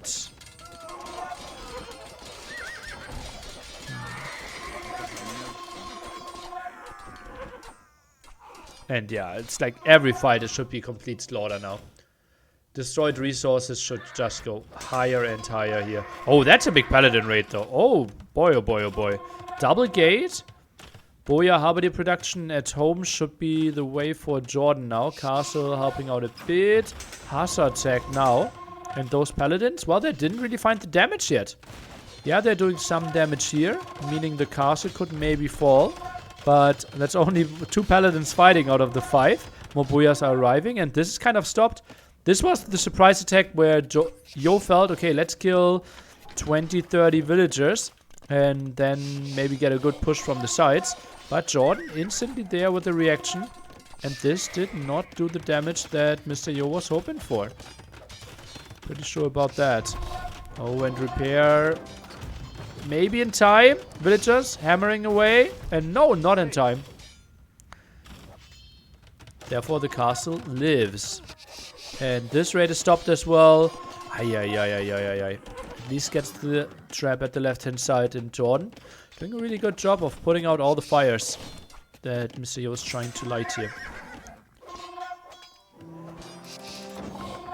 JorDan. He's a guy who randomly just quick walls such a villager this late into the game. Commodore Dragon starts to join the party again. I don't think that Slavs have hand cannoneers. Exclamation mark tech tree. Obviously nice for you, or AoE2 tech tree, I believe. 44 in gold for Mr. Yo. So he can still keep on producing paladins. Huh. But Slavs don't really need hand cannoneers, right? Because, like, what do they need hand cannoneers against? I wouldn't really know of a unit.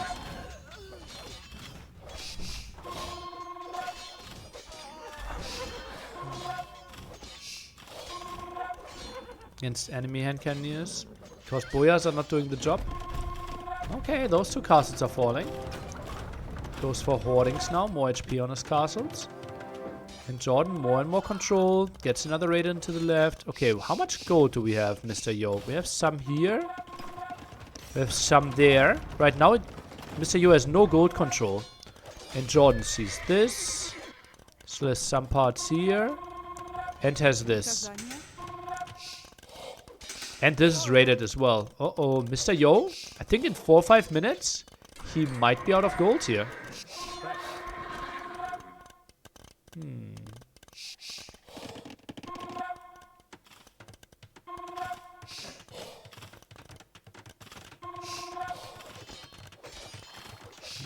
Castle, 2 hussars. Chemistry is still not a thing for JorDan here. Ballistics wouldn't hurt JorDan, yeah. That's what he's thinking as well. Well, this could be a dead trap, maybe the second one if he wanted to commit, but that would also mean some dead boyars. Although not too many dying if he shift-clicked away, which he didn't, and then it didn't really pay off for him. But this is another nice raid.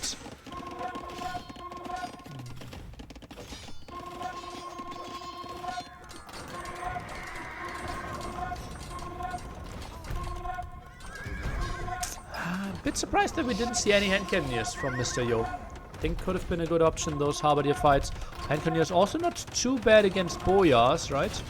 Because most of the damage is still going through.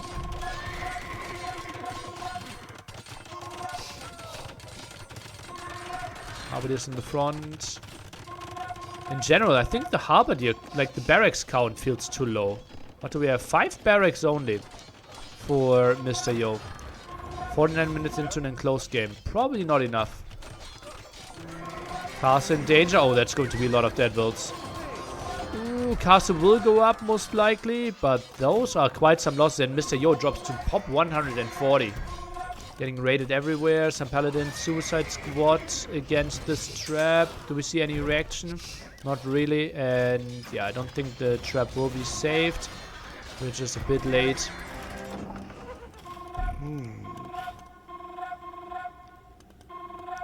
More villagers for some repair being sent over. Seo tries to pressure the right side. Only one single trap out on the map right now. JorDan, 46 villagers on gold.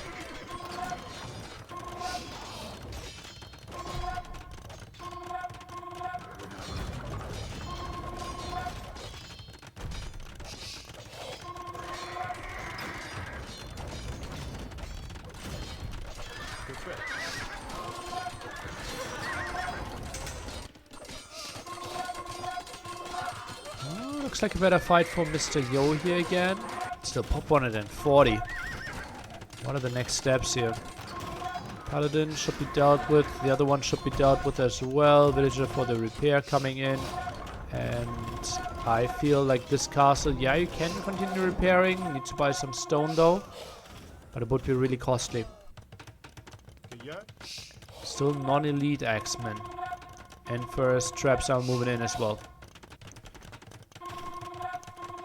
Use up more axemen, some more traps, some more halberdiers, and those boyars right now unanswered on this side. Trying to check any upgrades. JorDan could go for 2 more eco upgrades. Bearded axe, 1 more range for axemen. Don't think that will be a game-changing tech here. Axemen count not crazy high.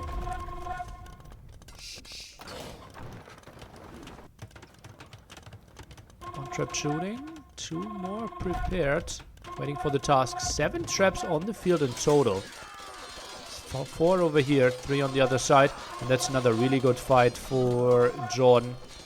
And where's the last gold? We have some gold here. That's the only gold that Mr. Yo is having right now. That's why he's pushing over at this area, I believe. Couldn't really break the left. Middle is almost open. Oh, Mr. Yo will stop the endeavors of JorDan for now. And that's likely to be a dead castle. No upgrades on those. 35 kills on that castle alone. That's pretty impressive. But yeah, can Mr. Yo hold this? Doesn't look like it.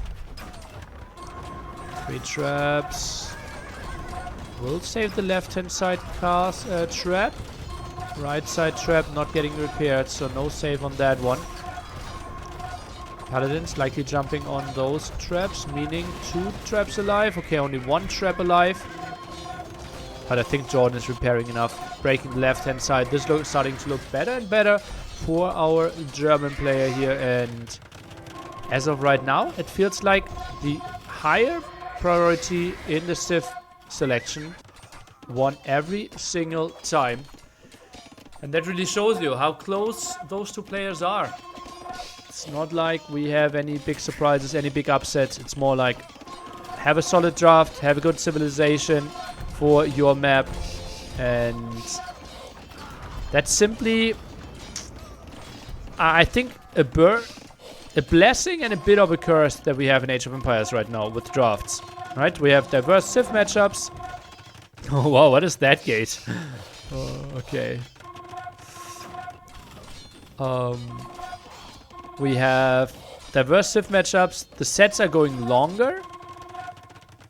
But we also run into a lot of high priority against low priority matchups. Not sure if it's because of the map pool. But I think that's, for example, one of the beauties of KOTD. Or one map tournaments in general. That the amount of Civ wins is very minimal.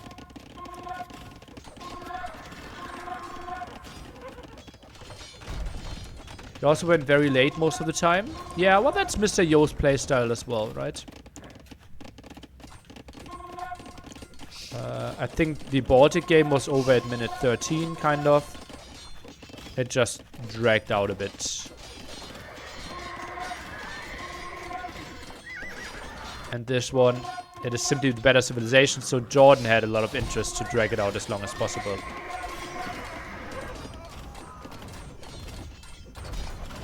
And Arena obviously always goes in. And what was the other map? I already forgot. Arena, Baltic, Enclosed. Nomad also went to him because Mr. Yo. Oh, JorDan had to wall. GG. We are dead even after 4 games. Yo and JorDan. Pressure's rising. Nice, nice, nice. Food economy, what's the difference? Give me some estimations. What are you thinking? I would assume JorDan's collected more food. How much more food though? 8k? 12k? 15%? 4k? Better KD for JorDan. And it is food count 49k to 38k. So 12k, Adonis, looks pretty solid. What's his prediction? 11.5.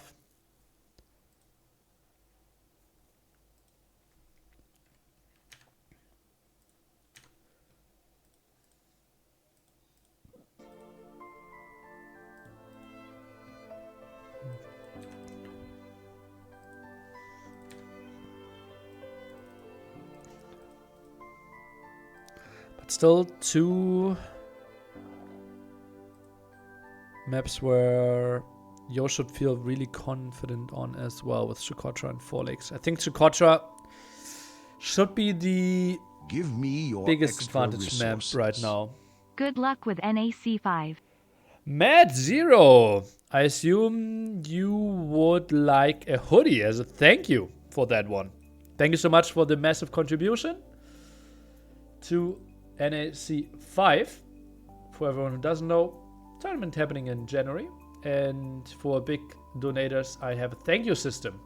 In this one you will get a signed hoodie from all the players, all the casters.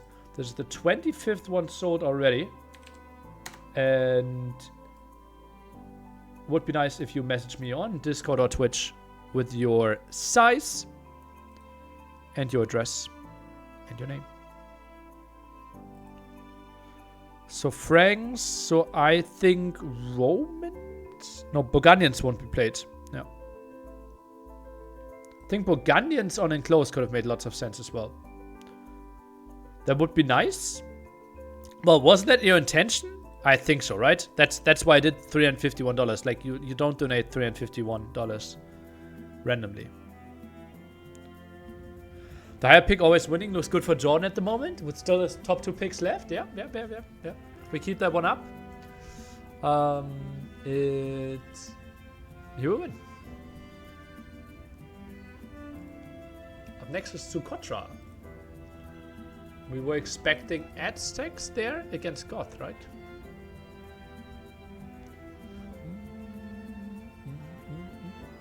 Dirk Nowitzki German? Dirk Nowitzki is German. I'm quickly getting sugar water for myself. Be right back.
Ay, ay, ay, ay, ay.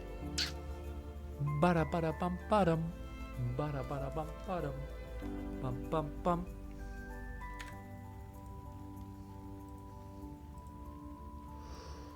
Sukotra. And it indeed is Goth with the Aztecs. 55 seconds to go. I actually don't believe that Goth are that crazy. I think Goth are better on 3 villager start than 9 villager start. My belief.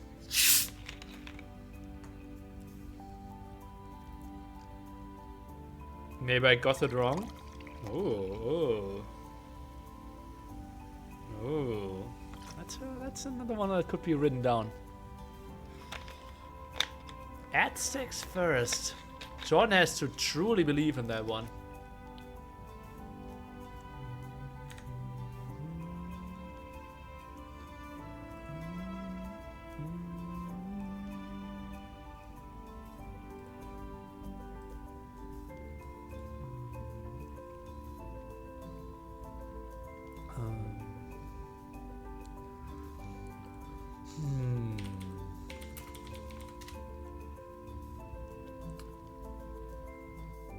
I think the guy that donated, I think I was already very close to where the person lived or is living.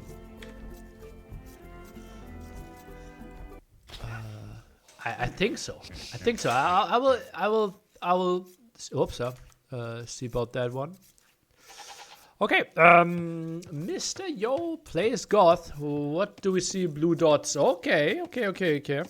Yeah, it's near Berlin? Yeah, okay. Then it's the place. I've been there before. But nay. Yeah. Okay, boink. 1 deer down. Goes for the rest now. And that will be tricky for JorDan. So he pushes in 1.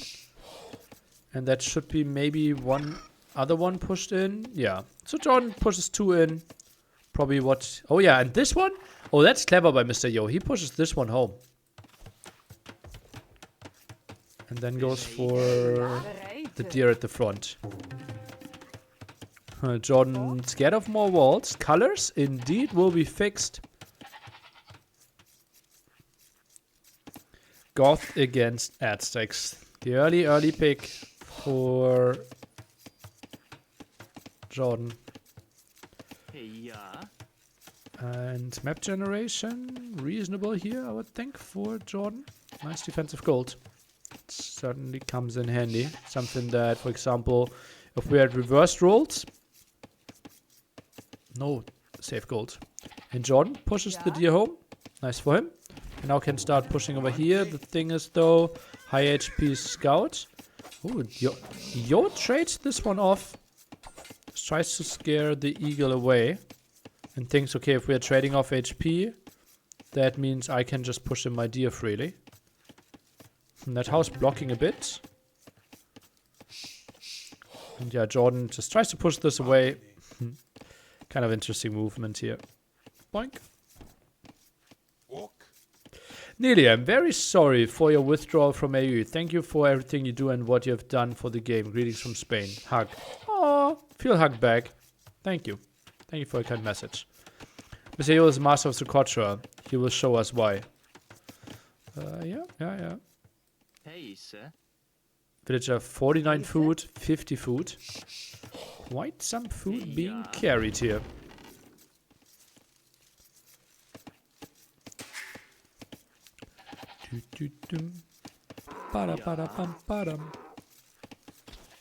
Oh, you don't really want to one shot, you want a two shot at all times. And JorDan pushing that one away. Is that villager? Is he trying to block something here? Feels a bit like it. Even just killing it is not the worst thing, right? Just take 50 food away from it. Tries to push it even further in. Not too bad, not too bad. Okay, now it gets into a weird aggro state. Okay, de-aggros, so JorDan can't push it anymore. And JorDan actually plays Man-at-Arms here. Interesting. Wants to match what Mr. Yo is likely to go for, apparently. Hey, sir. And yeah, that's quite some idle time for Mr. Yo with that villager here constantly.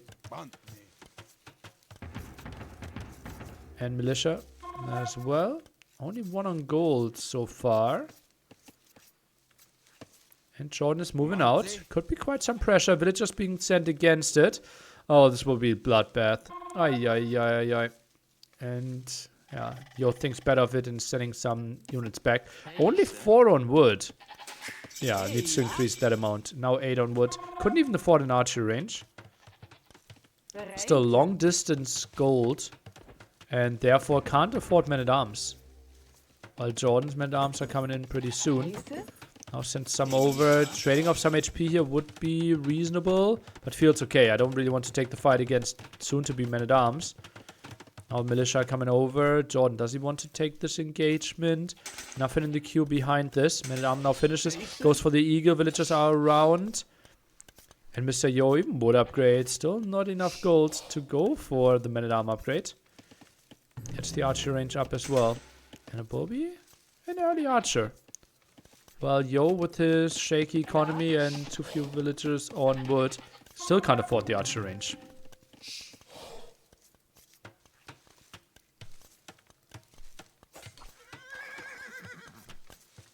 Neither player wants to lose their scout or eagle. JorDan could rebuild an eagle though, so smaller loss for him potentially.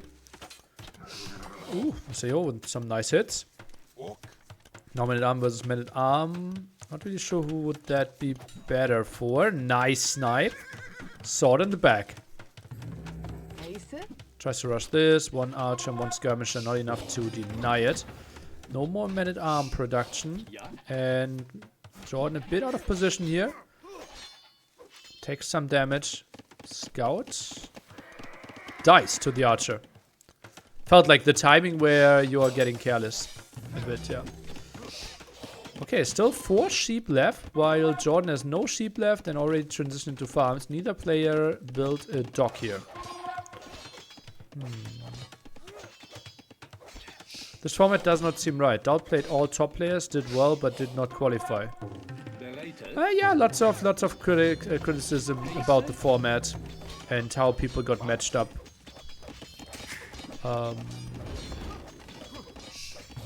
In the end, it all came down to he did not perform well enough. He lost 3 sets and obviously plays tough opponents because this tournament was super stacked. But yeah, I think Doubt in average faced the toughest opponents.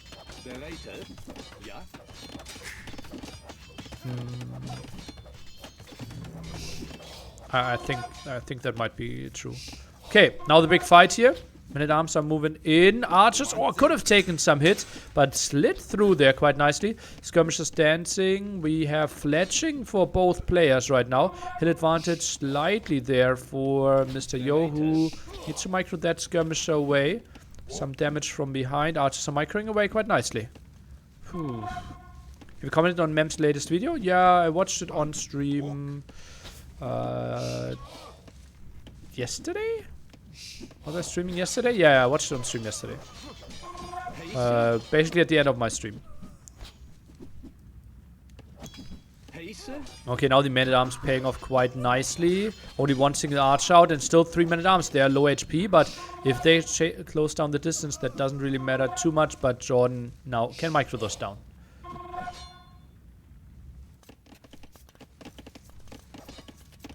Farm transition should be better for JorDan simply, right? And soon having 9th farm, while 5th farm is only being built now.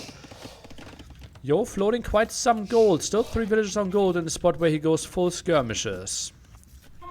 I mean, even like that, look, the ones who qualified there all absolutely deserved it themselves too. So yeah, would have loved Dow to qualify, but wouldn't want to take anyone else out of there.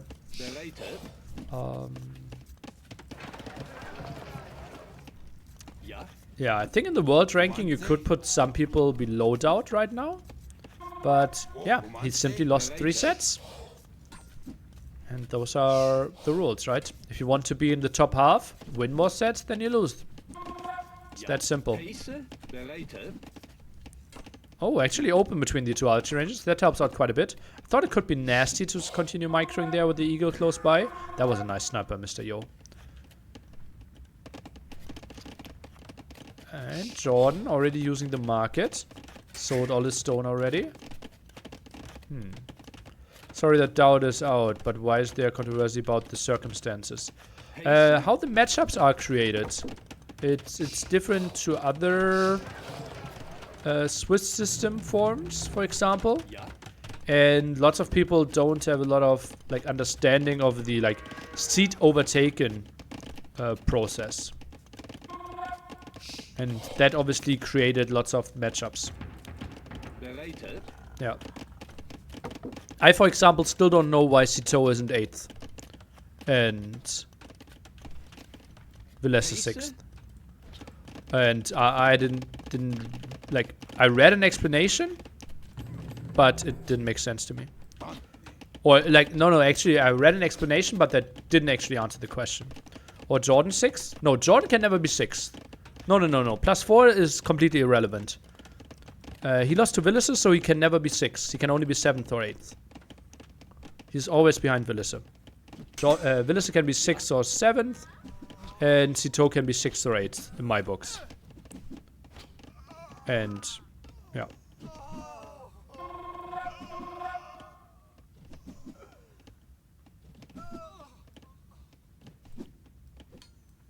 But yeah, it is complex running those tournaments. That's why I basically follow like basic Swiss system most of the time, and we just generate it with the computer. Okay, so men-at-arms are being added now against the Eagles. JorDan goes double barracks Eagles here. And Mr. Yo will be fully walled. Is stable added as well. That's quite interesting. Yeah, there's nothing fishy about Doubt. No. Not at all. It's just unfortunate for sure. Yeah. JorDan is giving us a fight? Yeah. Love to see it. Absolutely love to see it. And now Eagles, +3 attack. Reaching Castle Age. And then the men-at-arms are disengaging. Skirms kind of want to run as well. And I think we maybe could even wait with those men-at-arms to upgrade them to long swords. But doesn't want to go for it right now. Maybe even goes for full knights? That would be really surprising because monks are crazy good on this. I think JorDan is in a good spot.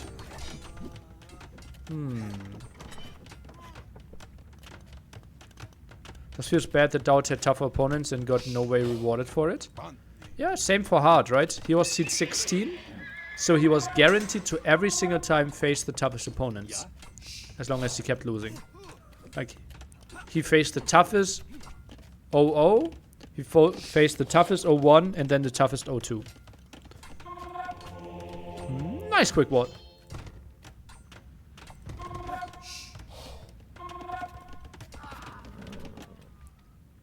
And all the scums dying. So it is Knight Mangonel. Double stable. I think Jord just going monks should put him into a prime position.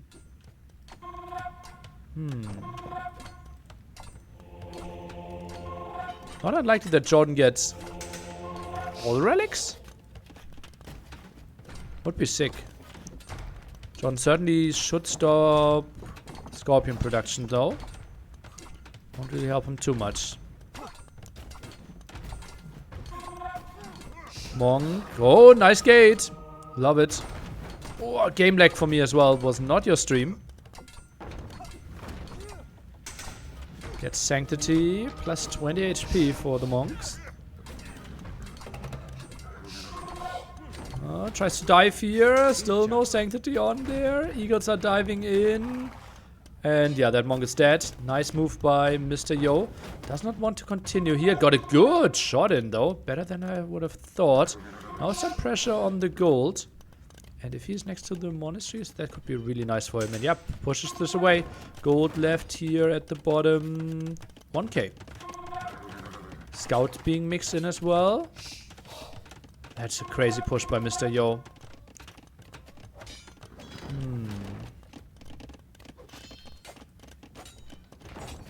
I think there should have been more rounds played. No. I think rounds played are fine.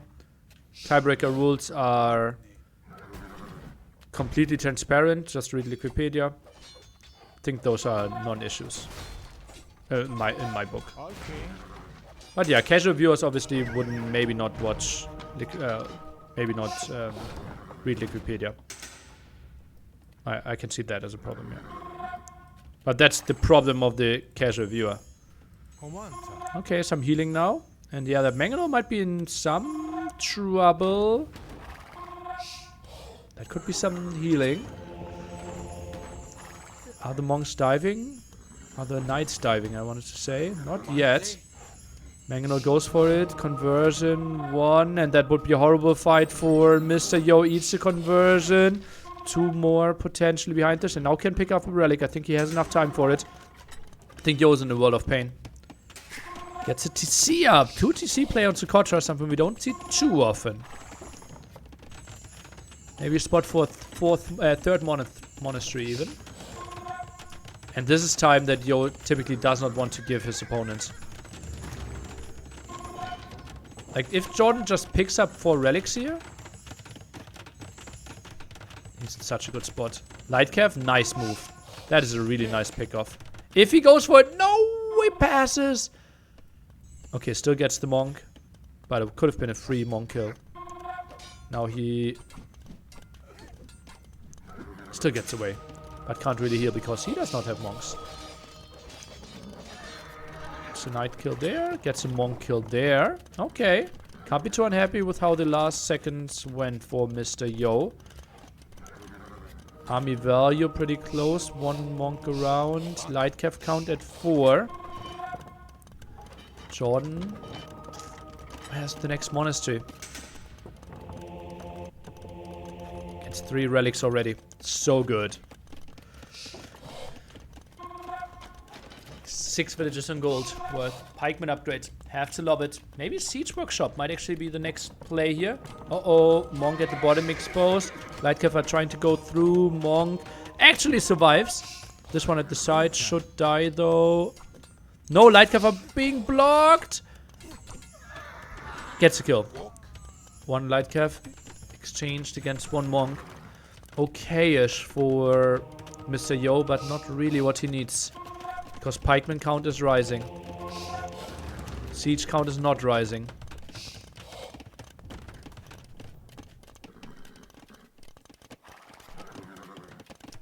Of the houses by JorDan. Simply doesn't want to allow any weird shenanigans. Would love to see some more walls in this area. That will be another dead monk. Kind of interesting that he stopped converting there. This is opened. Mangonel completely missing. Could be that Mangle. Repair. Oh, builds the castle here. Lightcafer moving in from the left-hand side. One dead monk. Is he diving for more? Feels like it. Now the knights could move in again. Mangle from the side. Castle likely to go up. Monks are maybe even running away already. Castle still in some danger. Mangle's getting the shots in. Castle at 80%. Lightcap from behind. Gets another monk over there. Knights are now diving. Gets more monks. Mr. Yo so active with the Lightcap. You have to love it. Now jumps into the town center. More Lightcap against the Mangle here. Tries to snipe some more of the monks first.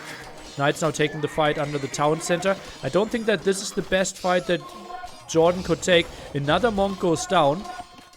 And this is the moment where you could just jump for the Mangonel and then finish the town center here, I believe. Or is JorDan actually winning this one that heavily? Oh, that would be sick. Mangonel is still really, really annoying, I believe. Eagle count, not that high. Mangonel repositioning. How many villagers do we have? 19 villagers here next to it. Yeah, Knight just dives for the Mangonel, and then you finish the castle. Mr. Yo is so good at constantly sniping those monks. One villager? Is that a one villager job? Don't think so. Villager count is even. And now we can produce Huskulls. And it is a 1 TC against a 2 TC play, but still 3 relics to none. And JorDan can actually... Oh boy, JorDan! He is on the way to Imperial Age any second. And he gets the castle up in the center. This is so good for JorDan. Holy moly. JorDan could have a 3-2 lead here.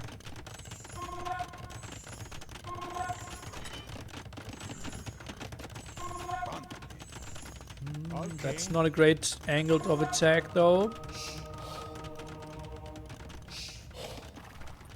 And it just continues. Every single higher pick wins. If JorDan is actually able to convert this one. But how wouldn't he? Like, he has the perfect answer against infantry now with Jaguars.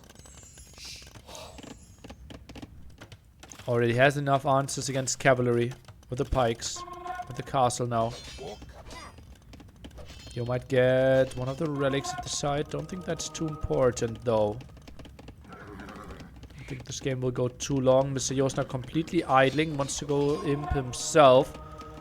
Will be behind a solid 1.5 minutes though, I believe. Oh, that could be another nice monk snipe. How many light caps are surviving? 3 out of 4. Is he jumping for this monk? Gets it. Nice move by Mr. Yo. And gets away with 3 out of 4. Has to be happy with this. Now some backs to healing. And Yo clicks up to imp. He obviously can go for bombard cannons. But will be roughly 2 minutes behind in imp timing. Huskull will be a bit annoying, but a single Jaguar will deal with that quite easily. Yeah, Yo with the monk snipes is crazy. Absolutely crazy here.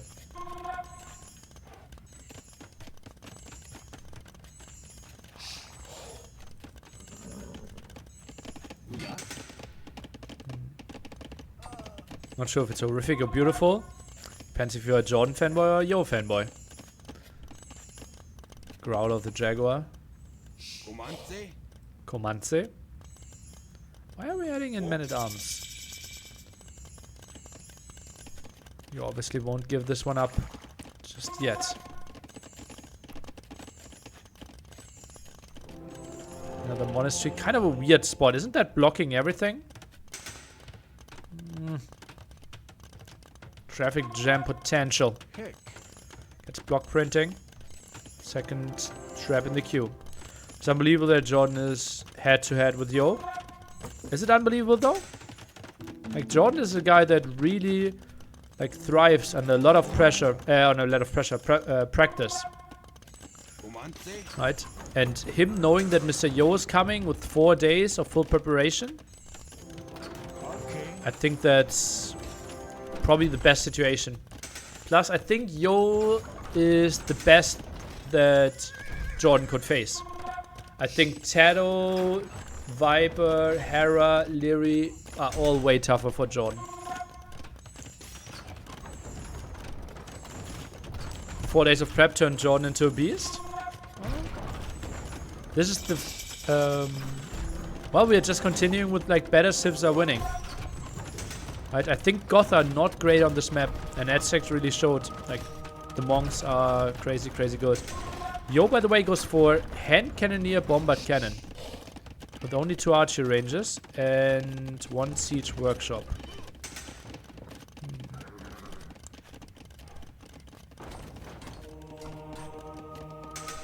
Lightcav are diving, but enough pikemen around, I believe.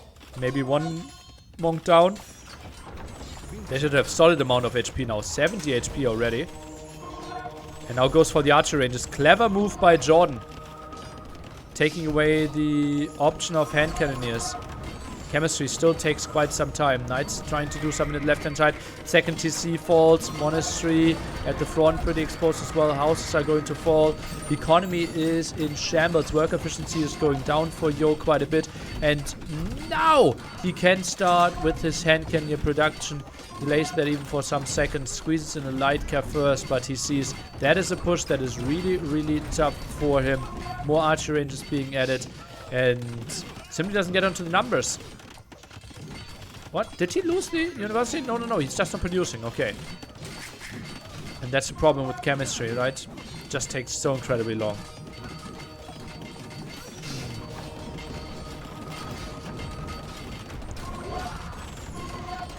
And JorDan will take the 3-2 lead. We will still have Land Madness left. And... another Yo home map? No, it should be 2 JorDan maps, right? Then Madness should be a banger. Ah, 4 legs.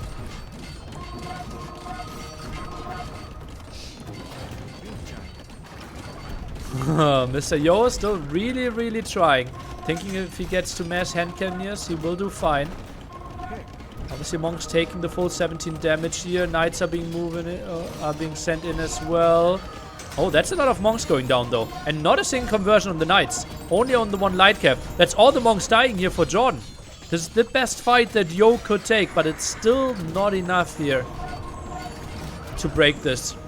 Just full monks and being continuing to go for those. 47 villagers now against 66. JorDan technically could even start thinking about adding elite skirmishers behind this. Maybe dropping another archery range. And he already tagged into it and didn't even realize. And yeah, elite skirm are obviously absolutely crazy good against those in this scenario. Hand cannoneers diving deep though. And look at the population. JorDan close to having double the population now. More hand cannoneers dying, and every hand cannoneer that you're converting is so valuable right now if we're on such low numbers.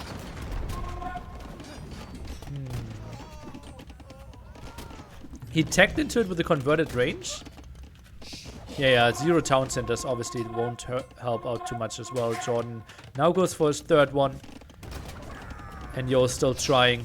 Knows how much there's on the line. He's trying as hard as if this was a best of 5 even. Conversion on the bombard cannon even. And that could be the nail in the coffin if it goes through, but doesn't.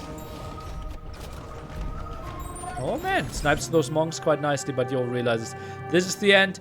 And Land Madness and 4 Lakes have to be won by Mr. Yo, or JorDan goes into the semi-finals of Warlords.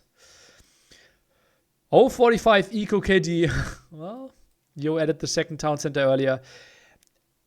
I can only repeat myself. Goth are not crazy on the 9 villager start. I think people transition a lot from, okay, it's great on 3 villagers. It has to be good on 9 villagers. And they're probably a top 10 civ on it. But I think Malay are better. Edzek are better. I personally kind of think that Saracens are a good civ on it. And JorDan has to be really happy having 2 match points now.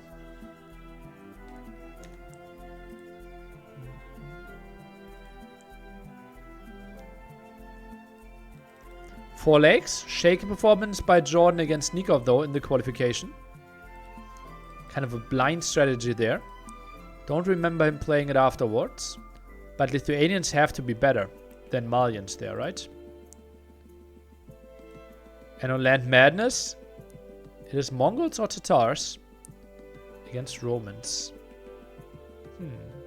No names on the scoreboard? Yeah, it's kind of bugged, but I assume you will figure it out. Hey, Lydia, remember once you said Aztecs isn't a good civ for Socotra. Why do you think JorDan picked it? Is it because this version of Socotra? Did I say that? That they're not a great civ? I'm obviously, like, changing my mind there, but...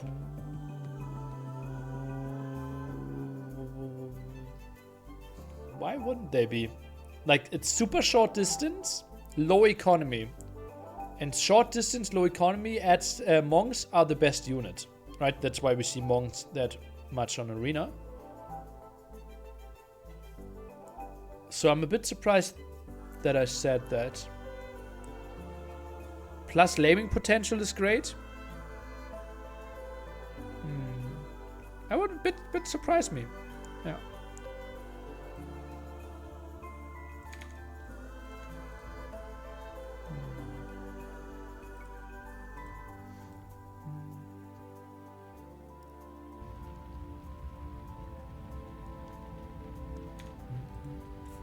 Four legs already loaded up. Wow. If I was Yo, I would have taken a smoke here. That's interesting. 90 seconds to go.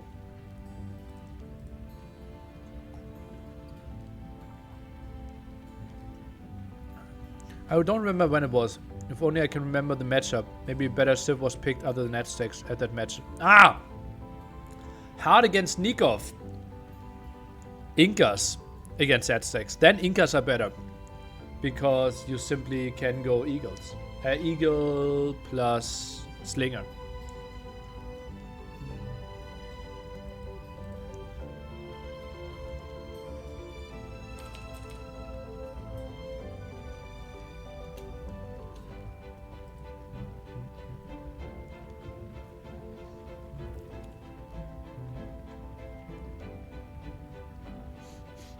It depends. I still believe Aztecs is a strong civilization. I believe, though, that Incas are good against Aztecs.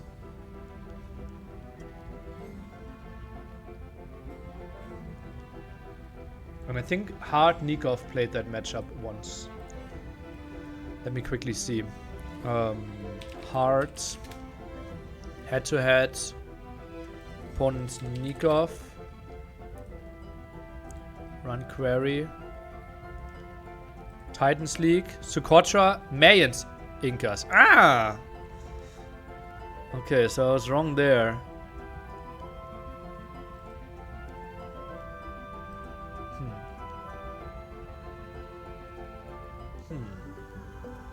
Then I don't know why I would have said it.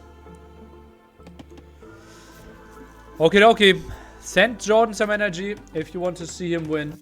Or send Mr. Yo some energy if you want to see this set go longer. Lithuanians for Mr. JorDan. 6 on wood instantly. And villagers to the side to get the stock up nice and early. We will see Mr. Yo. 4 on sheep. Quite unfortunate boar positioning there. Like ran around a bit. So that will be a bit on the late side. And his stock will be a bit delayed as well. Only now sends it. But all in all, obviously still quite reasonable. And yeah, not a big problem. That's like maybe 10 foods. Whew, JorDan's gold. Yep, pretty much to the front. Not protected too easily by any wood lines. But let's see how relevant that's going to be. How much we are playing for water, how much we are playing on land. Certainly not having a single defensive gold spot. This one is open, this one is open, this one is open. While Mr. Yo has to be really happy with this one. Close by, in between his wood lines. Barry's really open though in exchange. Well, that's a bit better protected for Mr. JorDan. So both docking the left side. There's potential for a sneak. But JorDan has a really nice wood line here protecting him. If he just walls through this one, basically having this pawn safe, while Mr. Yo does not have this option. Better Civ for this map? I think Lithuanians have the slight advantage. I think 3 villager start. Lithuanians are better than on 9 villager start though. So as you can see right now, JorDan not really having a big fishing ship advantage. Will get his second one out.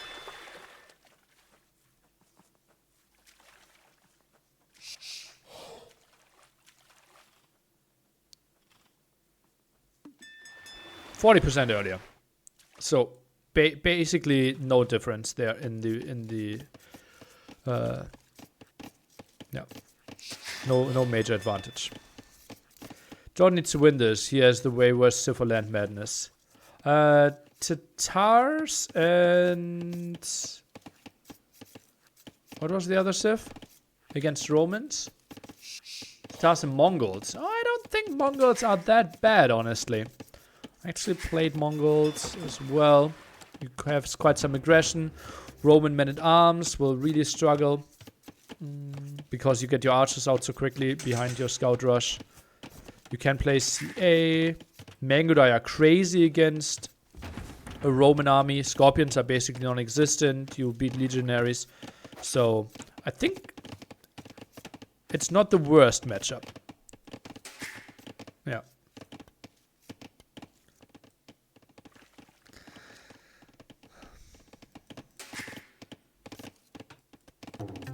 Yeah, I like this house.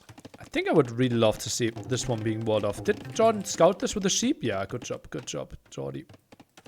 So just finish this one up. And neither player really contesting any pawns. And JorDan did not scout the barracks. Did not scout the barracks, and now the extra gold might really hurt him. Sends a villager to the right corner. Tries to contest that a bit. And now sends his scout in. Probably wants to see if a villager snuck through. Did not happen though. And Mr. Yo, did he scout anything? No, he didn't scout anything. If he runs to the left-hand side, that's really good for him. If he runs to the right, that's disastrous. Sees some deer. Ooh, that's so good for JorDan. That's so good for JorDan. Gets the barracks up now as well. I think I'm sending the men-at-arms to the right. Now he has to gamble. Right or left? Right or left? That's the second deer spot. That's the wolf. You know it has to be left now. The tiger. Archer range as well. JorDan still has no idea about this. JorDan now might scout it, but will be pushed off gold. Tiger walled off there. But is it that bad though? Ooh, this is intense. Can JorDan quick wall everything here? Scouts should be around this area to simply punish this villager being out of position. Should get it quite easily. Somebody blocks here.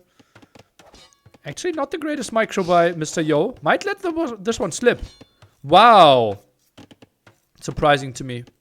Really surprising to me. And JorDan, if he gets this archer range up, he will be super fine. He will be absolutely fine. Archer range at 46%. What do we have here? Archer build behind this. One lake only per player right now. This one will be the second one for JorDan. That could be a dead villager. And JorDan, he kind of secured this gold by walling the side there. This villager has been idle for quite some time. And honestly, Yo did not find the damage he was looking for here, I believe. Villager to contest the pawn there. Archers, I think, could move out. Shocking that it's only one single archer. Okay, now the second one following this one up. Scout takes some damage. Oh, this is good for JorDan. Gets a second hit off as well. Really good for JorDan. Man-at-arm moves around here to intercept the skirmisher. Archer wants to take some damage. And yeah, that's a dead will. Let's take a look. Can we see some more blocks? Mr. Yo, not fully on point here. We'll get this one anyways. Low HP barracks. Spearman could trade off some HP. Low HP blacksmith, I obviously meant. Goes for the house first. But That would just mean Archer Skirm can pop out, which they do. Men-at-Arms are needed. Archer goes down. Mr. Yo runs away from this one, but will lose the Archer for sure. JorDan with a good defense. With a good defense, for sure. And the problem here is that JorDan is absolutely fine only playing skirms. He can't really contest this pawn though. That's the big problem because he's still not on gold, only now being moved.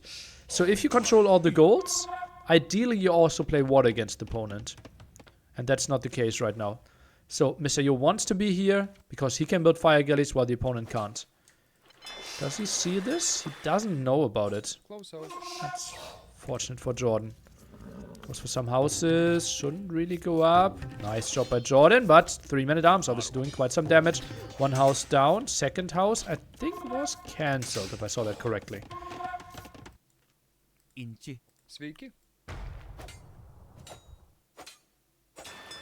What's JorDan trying to do? Okay, walled that one in. Nice. Two archers continue to be annoying. This one is fully walled off, and now the skirms trapping this army. Spearman taking quite some damage, but that's obviously not really too relevant. Skirms diving relatively deep. Obviously moving faster. Can he get another villager killed? Goes for it. One down already. Second one also dies. And that is okay-ish for Mr. Yo, I would think. 7 fishing ship against 7.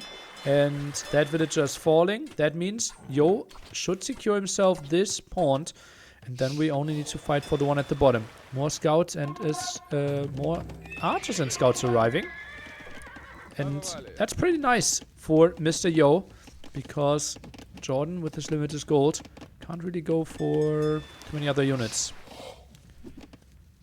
GG, 4 wills ahead. I think it's far from GG. Far from GG. I think this game, how it's shaping out right now, this goes imp. Like, JorDan is safe, has a safe base, has a safe gold, has a second pawn. Obviously, he shouldn't really lose all his skirms. Loses 2. I think now with 3 scouts, he could maybe even consider committing. Yeah, that was something I didn't expect from JorDan. Men-at-Arm going a bit wild. Castage time could be better for JorDan as well. I think I'd even double down and build a second dock here. Just important to not lose this one. Or this one is a guaranteed loss. I think Yo is way ahead. Let's see. JorDan's 2 wills behind. This fish will obviously be really nice. It's just important that JorDan keeps this pawn. I think that's the key right now. And Skirm's spear is really good for Lithuanians. He won't mind this.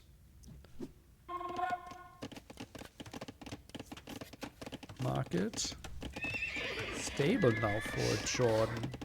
Berries running dry pretty soon. Yeah, this is the key. I like the outposts by JorDan. It's an absolute must that he doesn't lose this. Ooh, that could be dead will. So Yo just right-clicking. Gets away without any losses. That's nice for JorDan. 2 spearmen a bit out of position though. Ooh, intense game. Such a big tournament. So much on the line.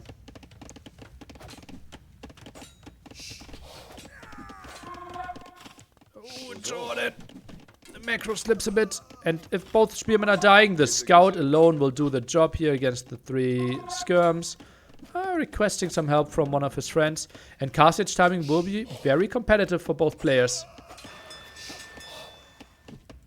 JorDan has the second building. Will click up now. Should just go wild here. Can he get a body block in? Tries to sail as fast as the wind allows. And gets the block in. That's really important for him. And gets the galley as well. And that should secure the pawn for him. So will be a 2v2 pawn split. Going for knights. Archer scout obviously will lose in efficiency. And I wouldn't be surprised if Yo drops a second stable any second. And indeed, that's what's coming. And then it will be camels. The pressure of game 7 could be around the corner. Lots of people predicting a 4-2, 4-1 for Mr. Yo even.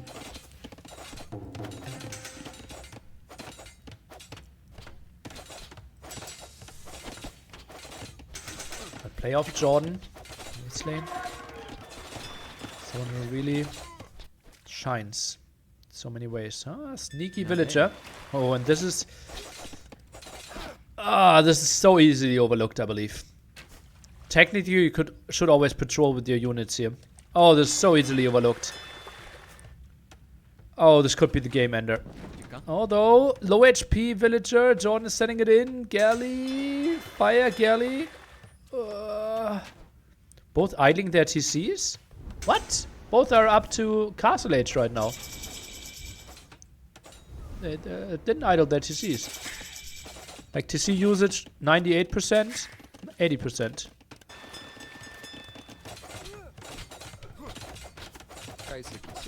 Oh, another villager down. Monastery.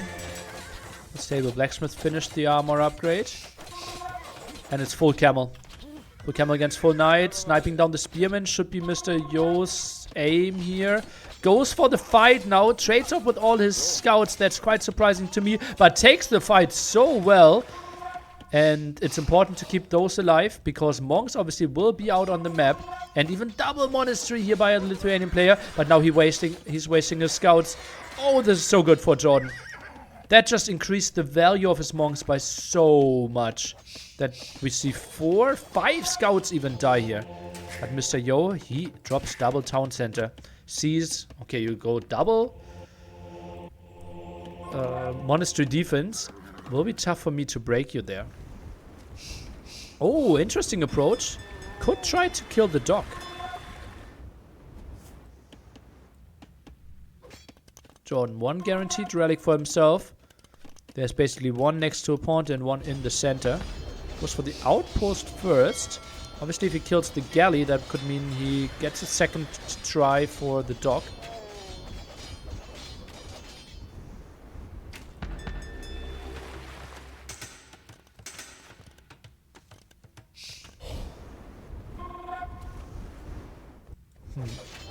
Okay, gets the fire galley. Now try to debate the galley into it.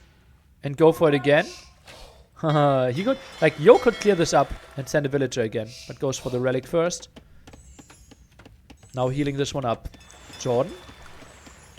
He is some workers ahead simply because he built more fishing ships than Yo did here. I think doing 4 more fishing ships in this right hand side pond could have made lots of sense. Villager wanted to go into it. Eco will be far ahead from Yo. Well, right now JorDan is 5 workers ahead, right? But yeah, it is 1 TC against 3 TC. So villager wise, it's 49 against 45. Could be 70 to 55. In a bit of time. Light Cav, and they already showed how much they can do. 1.5k more resources collected by Mr. Yo. Yeah, that's sick. It's actually sick. And he gets reduction on all his buildings. Palisade comes in quite handy. JorDan will get 100 food for every town center he builds. Does he have stone? That's one stone spot. That's the other stone spot. So he can't even go for a 3rd town center right now. Oh, that will hurt. Market is there, so could buy it. And even the defensive castle for Yo. Sick. That's sick. Fire ship attacked even. Siege workshop. Ooh, wants to pressure this gold area. I thought it, in my books, like a siege workshop here feels so much more natural. Then here it like feels disconnected from the reinforcement from the castle and from your home base.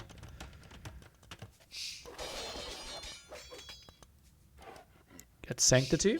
Relic count 2 for Yo. Will be 2 for JorDan as well. And then there's 1 still neutral at the top.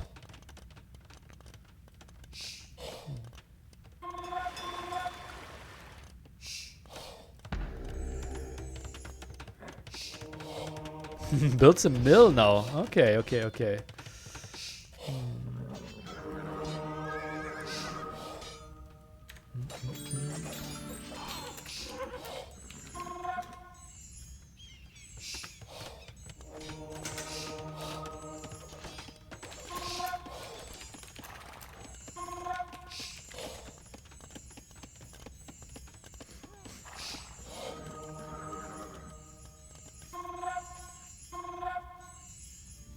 Okay, some more healing.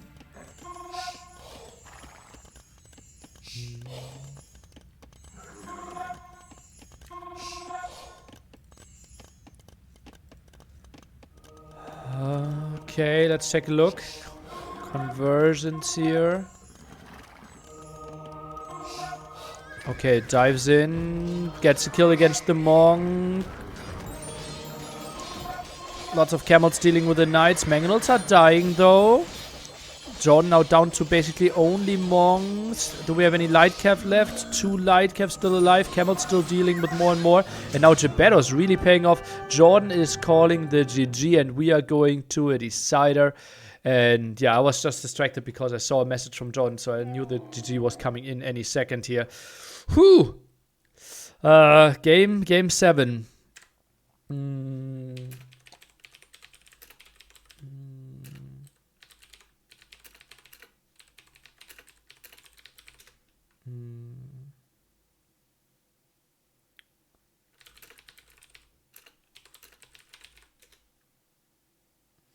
Okay, I'm quickly trying to do my very best and say how I envision the matchup against Yo going. And yeah, Tato's already disagreeing with me.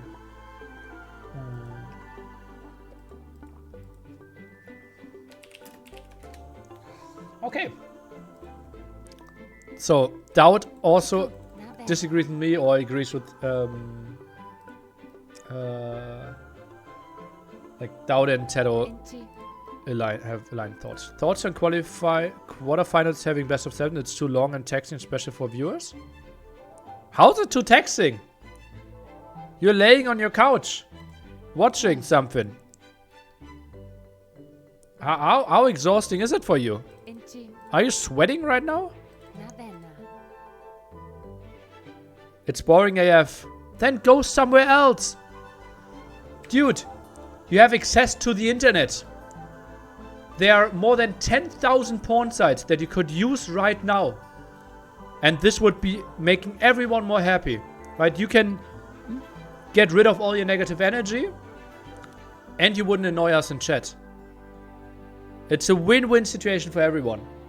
If you don't know how to use those, there will be some tutorials online as well. If you don't want to watch it, don't. I'm not taking it personally. It's just like you're saying something that I love, viewers love, and tournament hosts love. And you are coming here and basically saying, oh, what you enjoy is boring? It's weird. It's weird. Yeah. There could have been other phrases like, wow, best of 7 is really long for me. I can't take that much time out of my daily schedule to follow this. A best of 5 would have been better for me in this format. I could see that. But why is a best of 7 more boring than a best of 5? I think then either find a different hobby or find a different hobby. It's that easy. There are tens of thousands of computer games. There are tens of thousands of hobbies. And you choose something that's boring. Feels bad, man.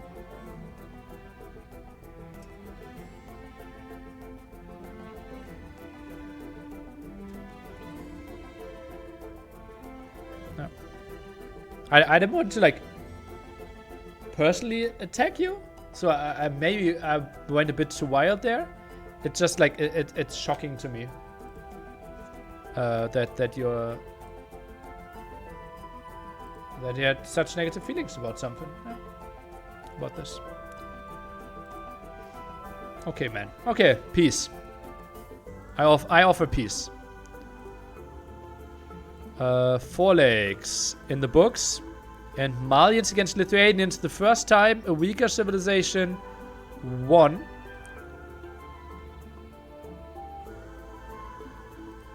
Or later civilization. And now it's likely to be Romans against Mongols or Tatars. What would you have if Jordan messaged you? Team.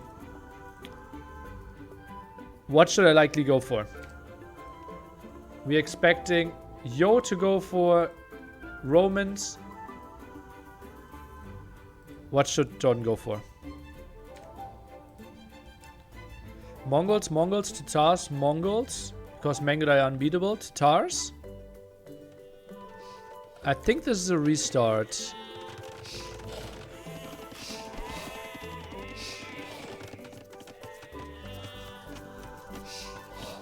Maybe they forgot spec delay.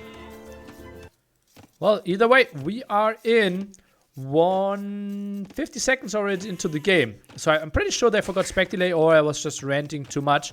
And Jordan is going for Tatars, and he has a crazy map to defend. Massive woodline in the back, easy wall to the side, crazy woodline at the front as well. This is basically the dream if you want to play passively.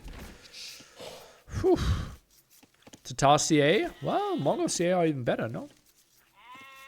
I think faster shooting range against mobile units is better than Thumbbrain. This best land madness map I've ever seen. Yeah, it's getting really close, right? He can't really wall off the left-hand side. Tatar Flaming Camel could be nice as well, yeah. So I personally also advise to Mongols. I think having the aggression could really help. And Tatars obviously have more food. You get more food as well. Your transition to late game is better as well, in the sense that you don't need to go for those castles, right? You can simply stay on CA. Your hussars are crazy nice. And having Thumbring for free gives you nice timings with crossbows, gives you nice early CA advantages as well, and extra town centers. Sometimes you want to build them next to the gold, next to the stone, and then getting the free 300 food to go for your sheep is something that could work out well for you. Well, it's clear that he will win this matchup. I don't understand not getting Mongols. That's what I just tried to explain the last 30 seconds. I also believe that, like, as I said, like, I'm a Mongols fan there. Well, you can ask him. I heard you, but you disagree? Okay. Fair enough. Yeah.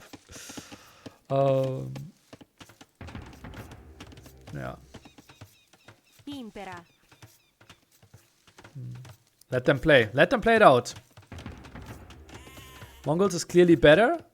Well, I also trust Down and Tero a lot.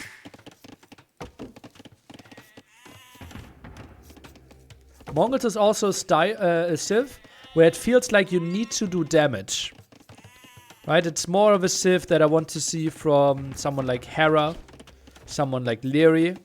While Jordan is like, give me a controlled game and it might be way better.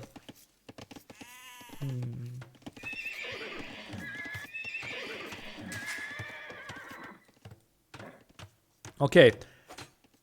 I'm offering a mindset shift, TJ. First of all, you see that Jordan is clearly winning the scout fight here. Shocking that Yo stayed in there for so long. I'm offering, instead of fearing, wow, this is a bad civ, Jordan will lose. Thought process could be, wow, Jordan decided for the civ. Let's see what he has cooking for us. Let's see what he can offer and how he is approaching this. And try to enjoy the beauty and the plan of Jordan. And we just sit back and hope that he can come up with something, with some beautiful play. But I'm too realistic for that? Okay. I don't think it's a massive difference, right? Tatars are really solid. Oh, that's actually a nice save. And the Spearman will go down for JorDan most likely. Oh, yo, yo, yo, yo. Oh.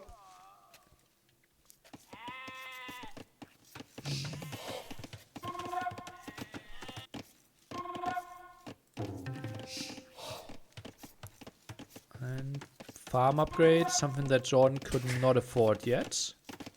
Although he has the resources for it. 3 scouts and then stopped. Okay. Maybe another round. Another round of energy for JorDan. Give me some nearly JorDans. Some nearly energy. Some hope. Because this is the last game of Warlords. For one of the 2 players. For Mr. Yo, who's considered number 3. Maybe number 4 in the world right now. Some people see him above Leary, some below Leary. And JorDan, who after stopped being full-time Age of Empires streamer, has a full-time job now. And still took so much time to train. And is still considered a top 10 player in the world. And has the chance to be top 4 in a massive S-tier tournament. So much pride on the line. So much potential future on the line as well.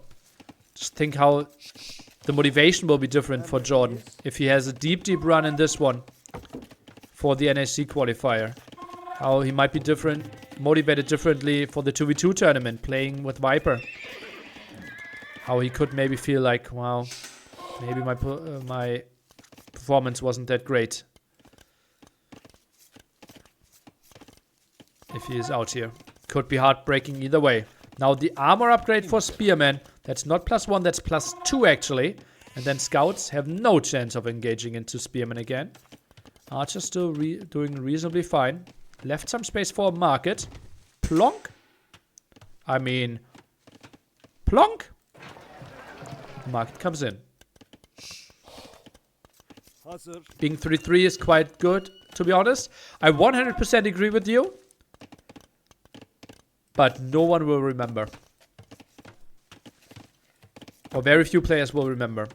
If we think about in 3 months, in half a year, if JorDan went down 4-3 or if he went down 4-1, it won't matter that much anymore.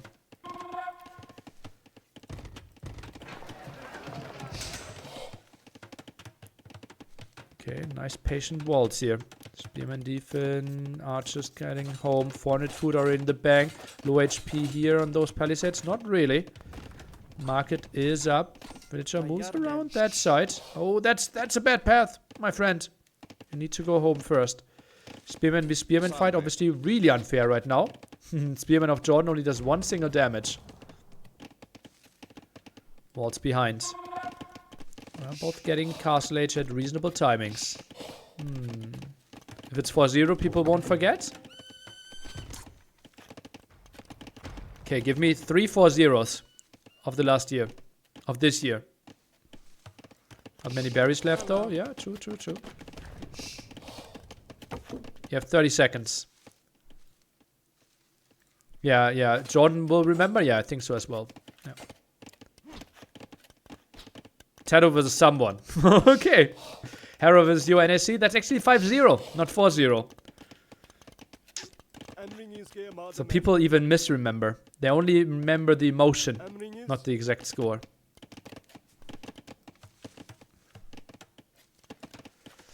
JorDan on the way to Castle Age. Yo, will be a solid minute behind. Another house is needed here for JorDan. Gets it up. Nice move. Spearman Archer defending this one. Does Yo want to dive? No, he won't.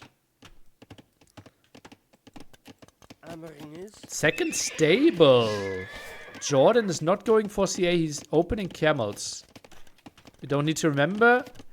We have Liquipedia. Oh god. If you didn't have a sub, I would have gifted you one. That tiger is the safest tiger of all time.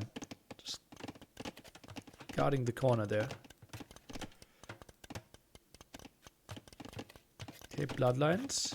JorDan with a solid defense. Eco KD 0-0. KD 2-1. If we think about Imp, who has the better civilization? I think if we get to heavy CA, Hassa, heavy CA. Oh, this could be overchopped. This is okay. JorDan active. I like it. Is the farm upgrade now in as well? Can gift randomly instead? I won't gift to someone where I don't 100% know that they know Wikipedia and check it daily.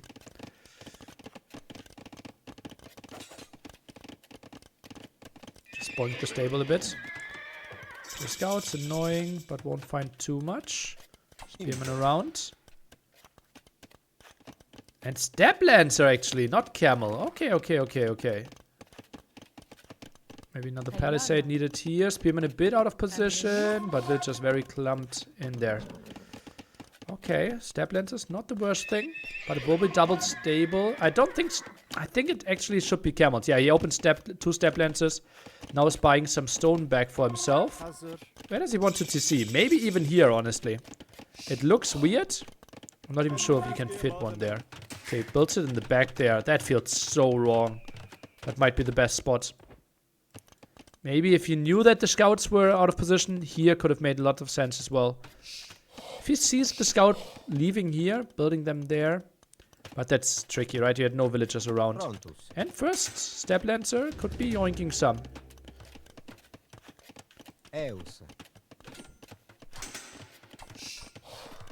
Okay, gets the first kill. Has to be happy with that. First villager kill of the game. 18 minutes on Land Madness. KD's 4-2. Pretty crazy. Camel in some danger. Interesting that we have the tower there. I really felt like the necessity, and JorDan gets another TC up there. So we'll play 3 TC. Goes for another Step Lancer. We'll lose the scout. 3 Spearmen, 5 Archer, 1 CA, 1 Step Lancer. Yo could dive this one if he wanted to. But thinks better of it. Would lose a lot. Camels get really owned by Roman Spears? Yeah. That would be a horrible engagement if he ever took it. He does not want to take... Camels are mainly defense against the Knights. And Yo's upgrading. I'm getting some Red Bull 5 wipes. Best of 7. Final game. Land Madness. And we are going to Imp. My buddy is ready. JorDan is in a nice spot.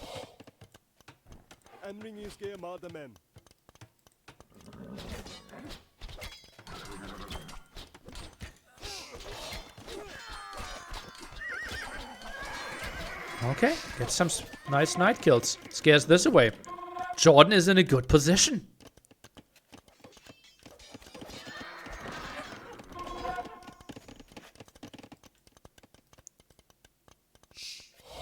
Time to breathe. Good that you leave the house, not the town center.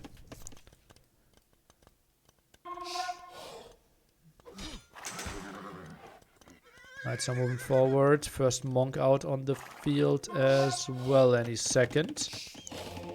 I like this positioning of the monastery as well. Pretty close to the gold.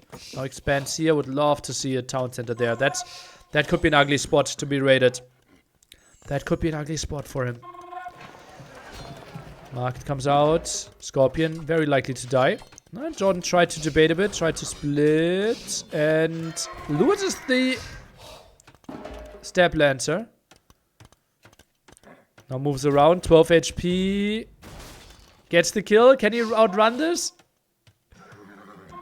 1.49, 1.45. Knight is actually a tiny bit faster here. JorDan has such an AI army, yeah.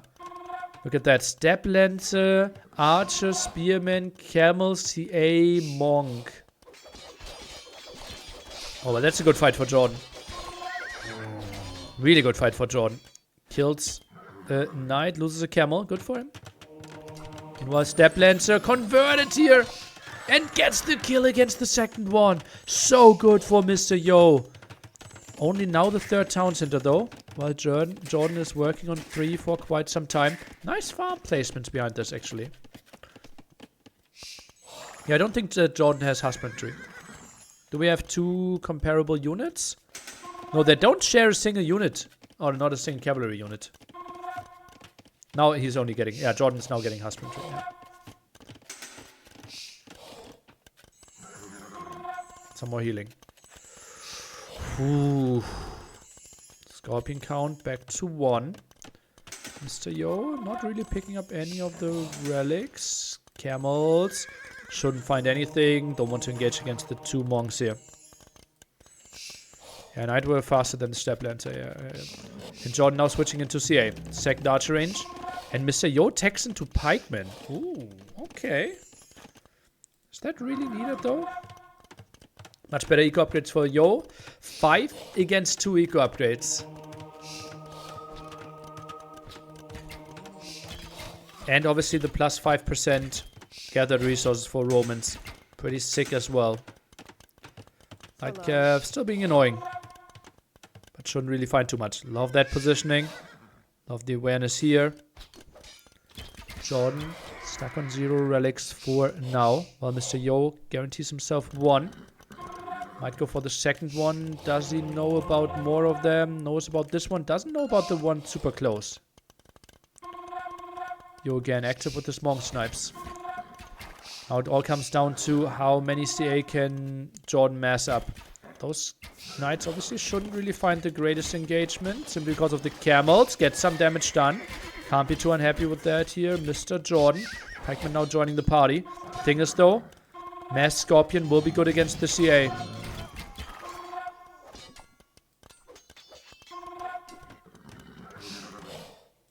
Archer trying to scout a bit at the side. Ballistics was prepared. We're building the university in the back, as you can see on the mini-map. Raid over here, kind of stopped. And those pikemen, obviously crazy against camels, right? Basically no damage output. I think camel does 2 damage against the pikemen. Oh no, it's no second armor upgrade. It would do 2 damage. That's sick. No second armor upgrade for either pikemen or knights. That's why CA... still very reasonable damage dealers. JorDan with some more eco upgrades could be really nice. Prioritizes the armor for his CA first. Sold some food to now get ballistics for himself. Starts it. How good will the Scorpions be? Do we maybe see University for Mr. Yo soon? Yo catching up in builds. Idle TC. Higher than 8 minutes. 1200 stone for Mr. Yo! Oh boy. Oh boy.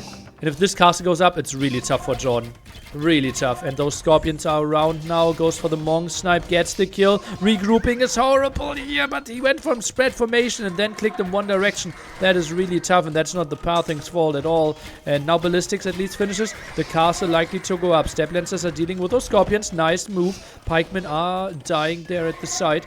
And JorDan still heavily behind in economy upgrades. And those 2 Scorpions even survive. JorDan, can he snipe this one? Doesn't even go for the snipe. And if those 2 Scorpions are surviving, that's so much extra damage. Another Siege Workshop here at the front.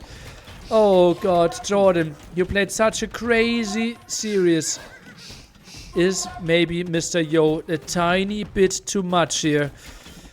Population still dead even. Step Lancers are coming in. The CA trying to snipe. Step Lancers doing good job. Scorpion count 1 at the front. Step Lancers moving around beautifully. Pikemen dying behind this. But now the Knights are moving in. Castle is up. Armor upgrade here for the Knights coming in. And Yo likely to completely swarm now. Wouldn't be surprised if he's trying to add more stables behind this. And this is a super aggressive castle. JorDan completely out of gold control. Runs to the left-hand side then. CA numbers may be good enough to intercept this. That's not a lot of army. CA around. This castle could be stopped. This castle could be stopped. A ram is coming in. JorDan is still alive. Population lead for him. More army. Same amount of villagers. Tatar CA low on HP. Scorpion still without ballistics though. And now we're mixing some Centurions. Expansion at the right side. Nice move with the Step Lancer there. Gets another relic. Could go for even more relics, but it's a tough game. Armor for his camels now and Step Lancers. Knights are coming in. Probably just buying some time. Taking some damage for the Scorpions. I'm shocked that Mr. Yo still doesn't have ballistics. That hidden gold spot for JorDan. What? Ah, you mean the one at the side that he's already using, yeah. That's good for him. Oh, dives deep under the castle, though. Loses 2 CA. That's it. That's okay. Now the heal against the Knights. Nice micro there. Scorpions though. How much damage can they find? 3 CA down again. And that was uphill against the Tars. Is Yo preparing some more villagers? Not yet. Has some in the center, but more stables being added. And this is ugly for JorDan. Stab Lancers. I think he needs to go for camels now. Goes for the CA counter attack. How much will he find? This is so easy to miss micro though. If you're getting pushed somewhere. Nice castle. Putting on the chokehold even further. Mr. Yo. Oh, that's a nice catch. Should be some dead villagers. How much can... Oh god. Instant reaction by Mr. Yo. Loses a villager. Loses one knight. And now tries to out-micro this army. But gets some more CA kills. JorDan has to run. It's just too low of HP here. And yeah, regrouping. Not pretty for him. This will be a nice castle. JorDan pulled some villagers against it. CA in the center. Step Lancer at the side. Yo is spreading. JorDan pretty thin. Regrouping is interesting. Well, JorDan should know about it. Yeah. And Step Lancers can't deny the castle. 4 villagers will finish the job.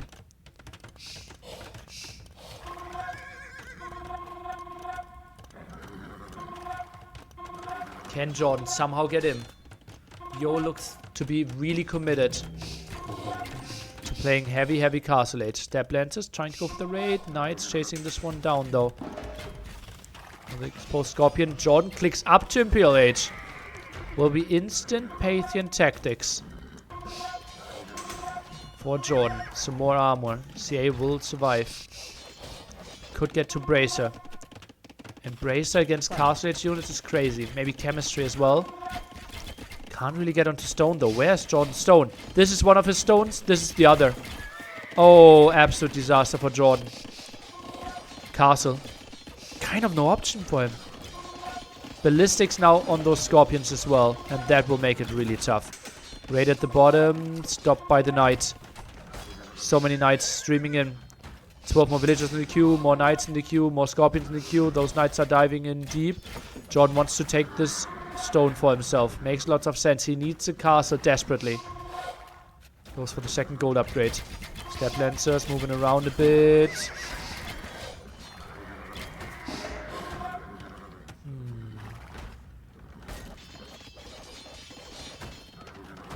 And the third castle.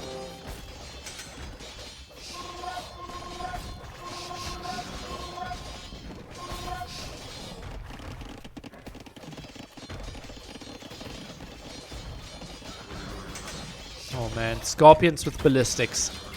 Could be one of the most broken things we have in Age of Empires right now. Let's see how much damage they're doing. Back in CA here into the house. Kind of weird.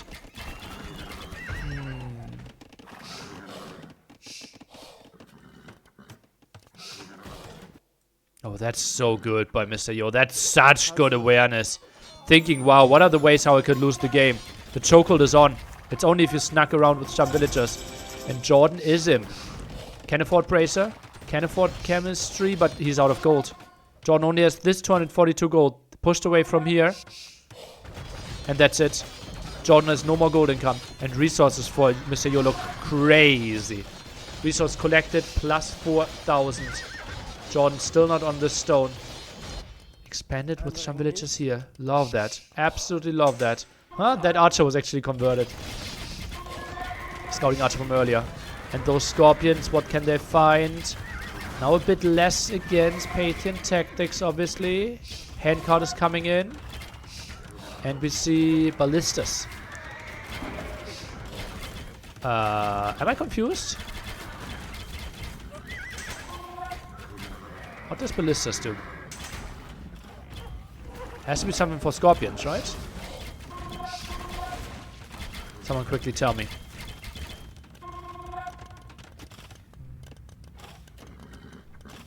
Okay, love the extra town center. But where can JorDan even move out? Over here's not really an option. They shoot 33% faster, yeah. That's what you can see. Look at that. A Scorpion is cheaper than a CA. And it's a 3 versus 10 fight. Chemistry. Out of that gold, and Mr. Yo stops by. JorDan even needs to go for that stone. Look at that chokehold. Look at that map awareness of Mr. Yo now.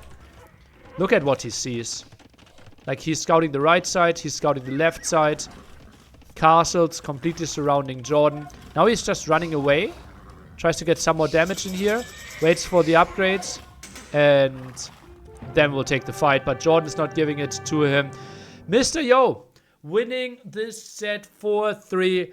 What a crazy set. What a crazy set. And it feels like Civ advantages every single time except for the one 4 legs game. We can look through it again. Both players so good. In their with their Civ advantages, played it down quite nicely. I don't want to call it a best of 1, but it just felt like we felt Civ advantages every single time. And JorDan, that's obviously a crazy performance as well, right? To have 3 better civilizations and winning all 3 of them and putting Yo to the test. Too bad for JorDan. A performance where we would have felt he's certainly worthy his top 8, but it will end here. And Yo with another semi-final performance in an S-tier tournament. After already beating Hera 3-1, he is through. GG, congrats, and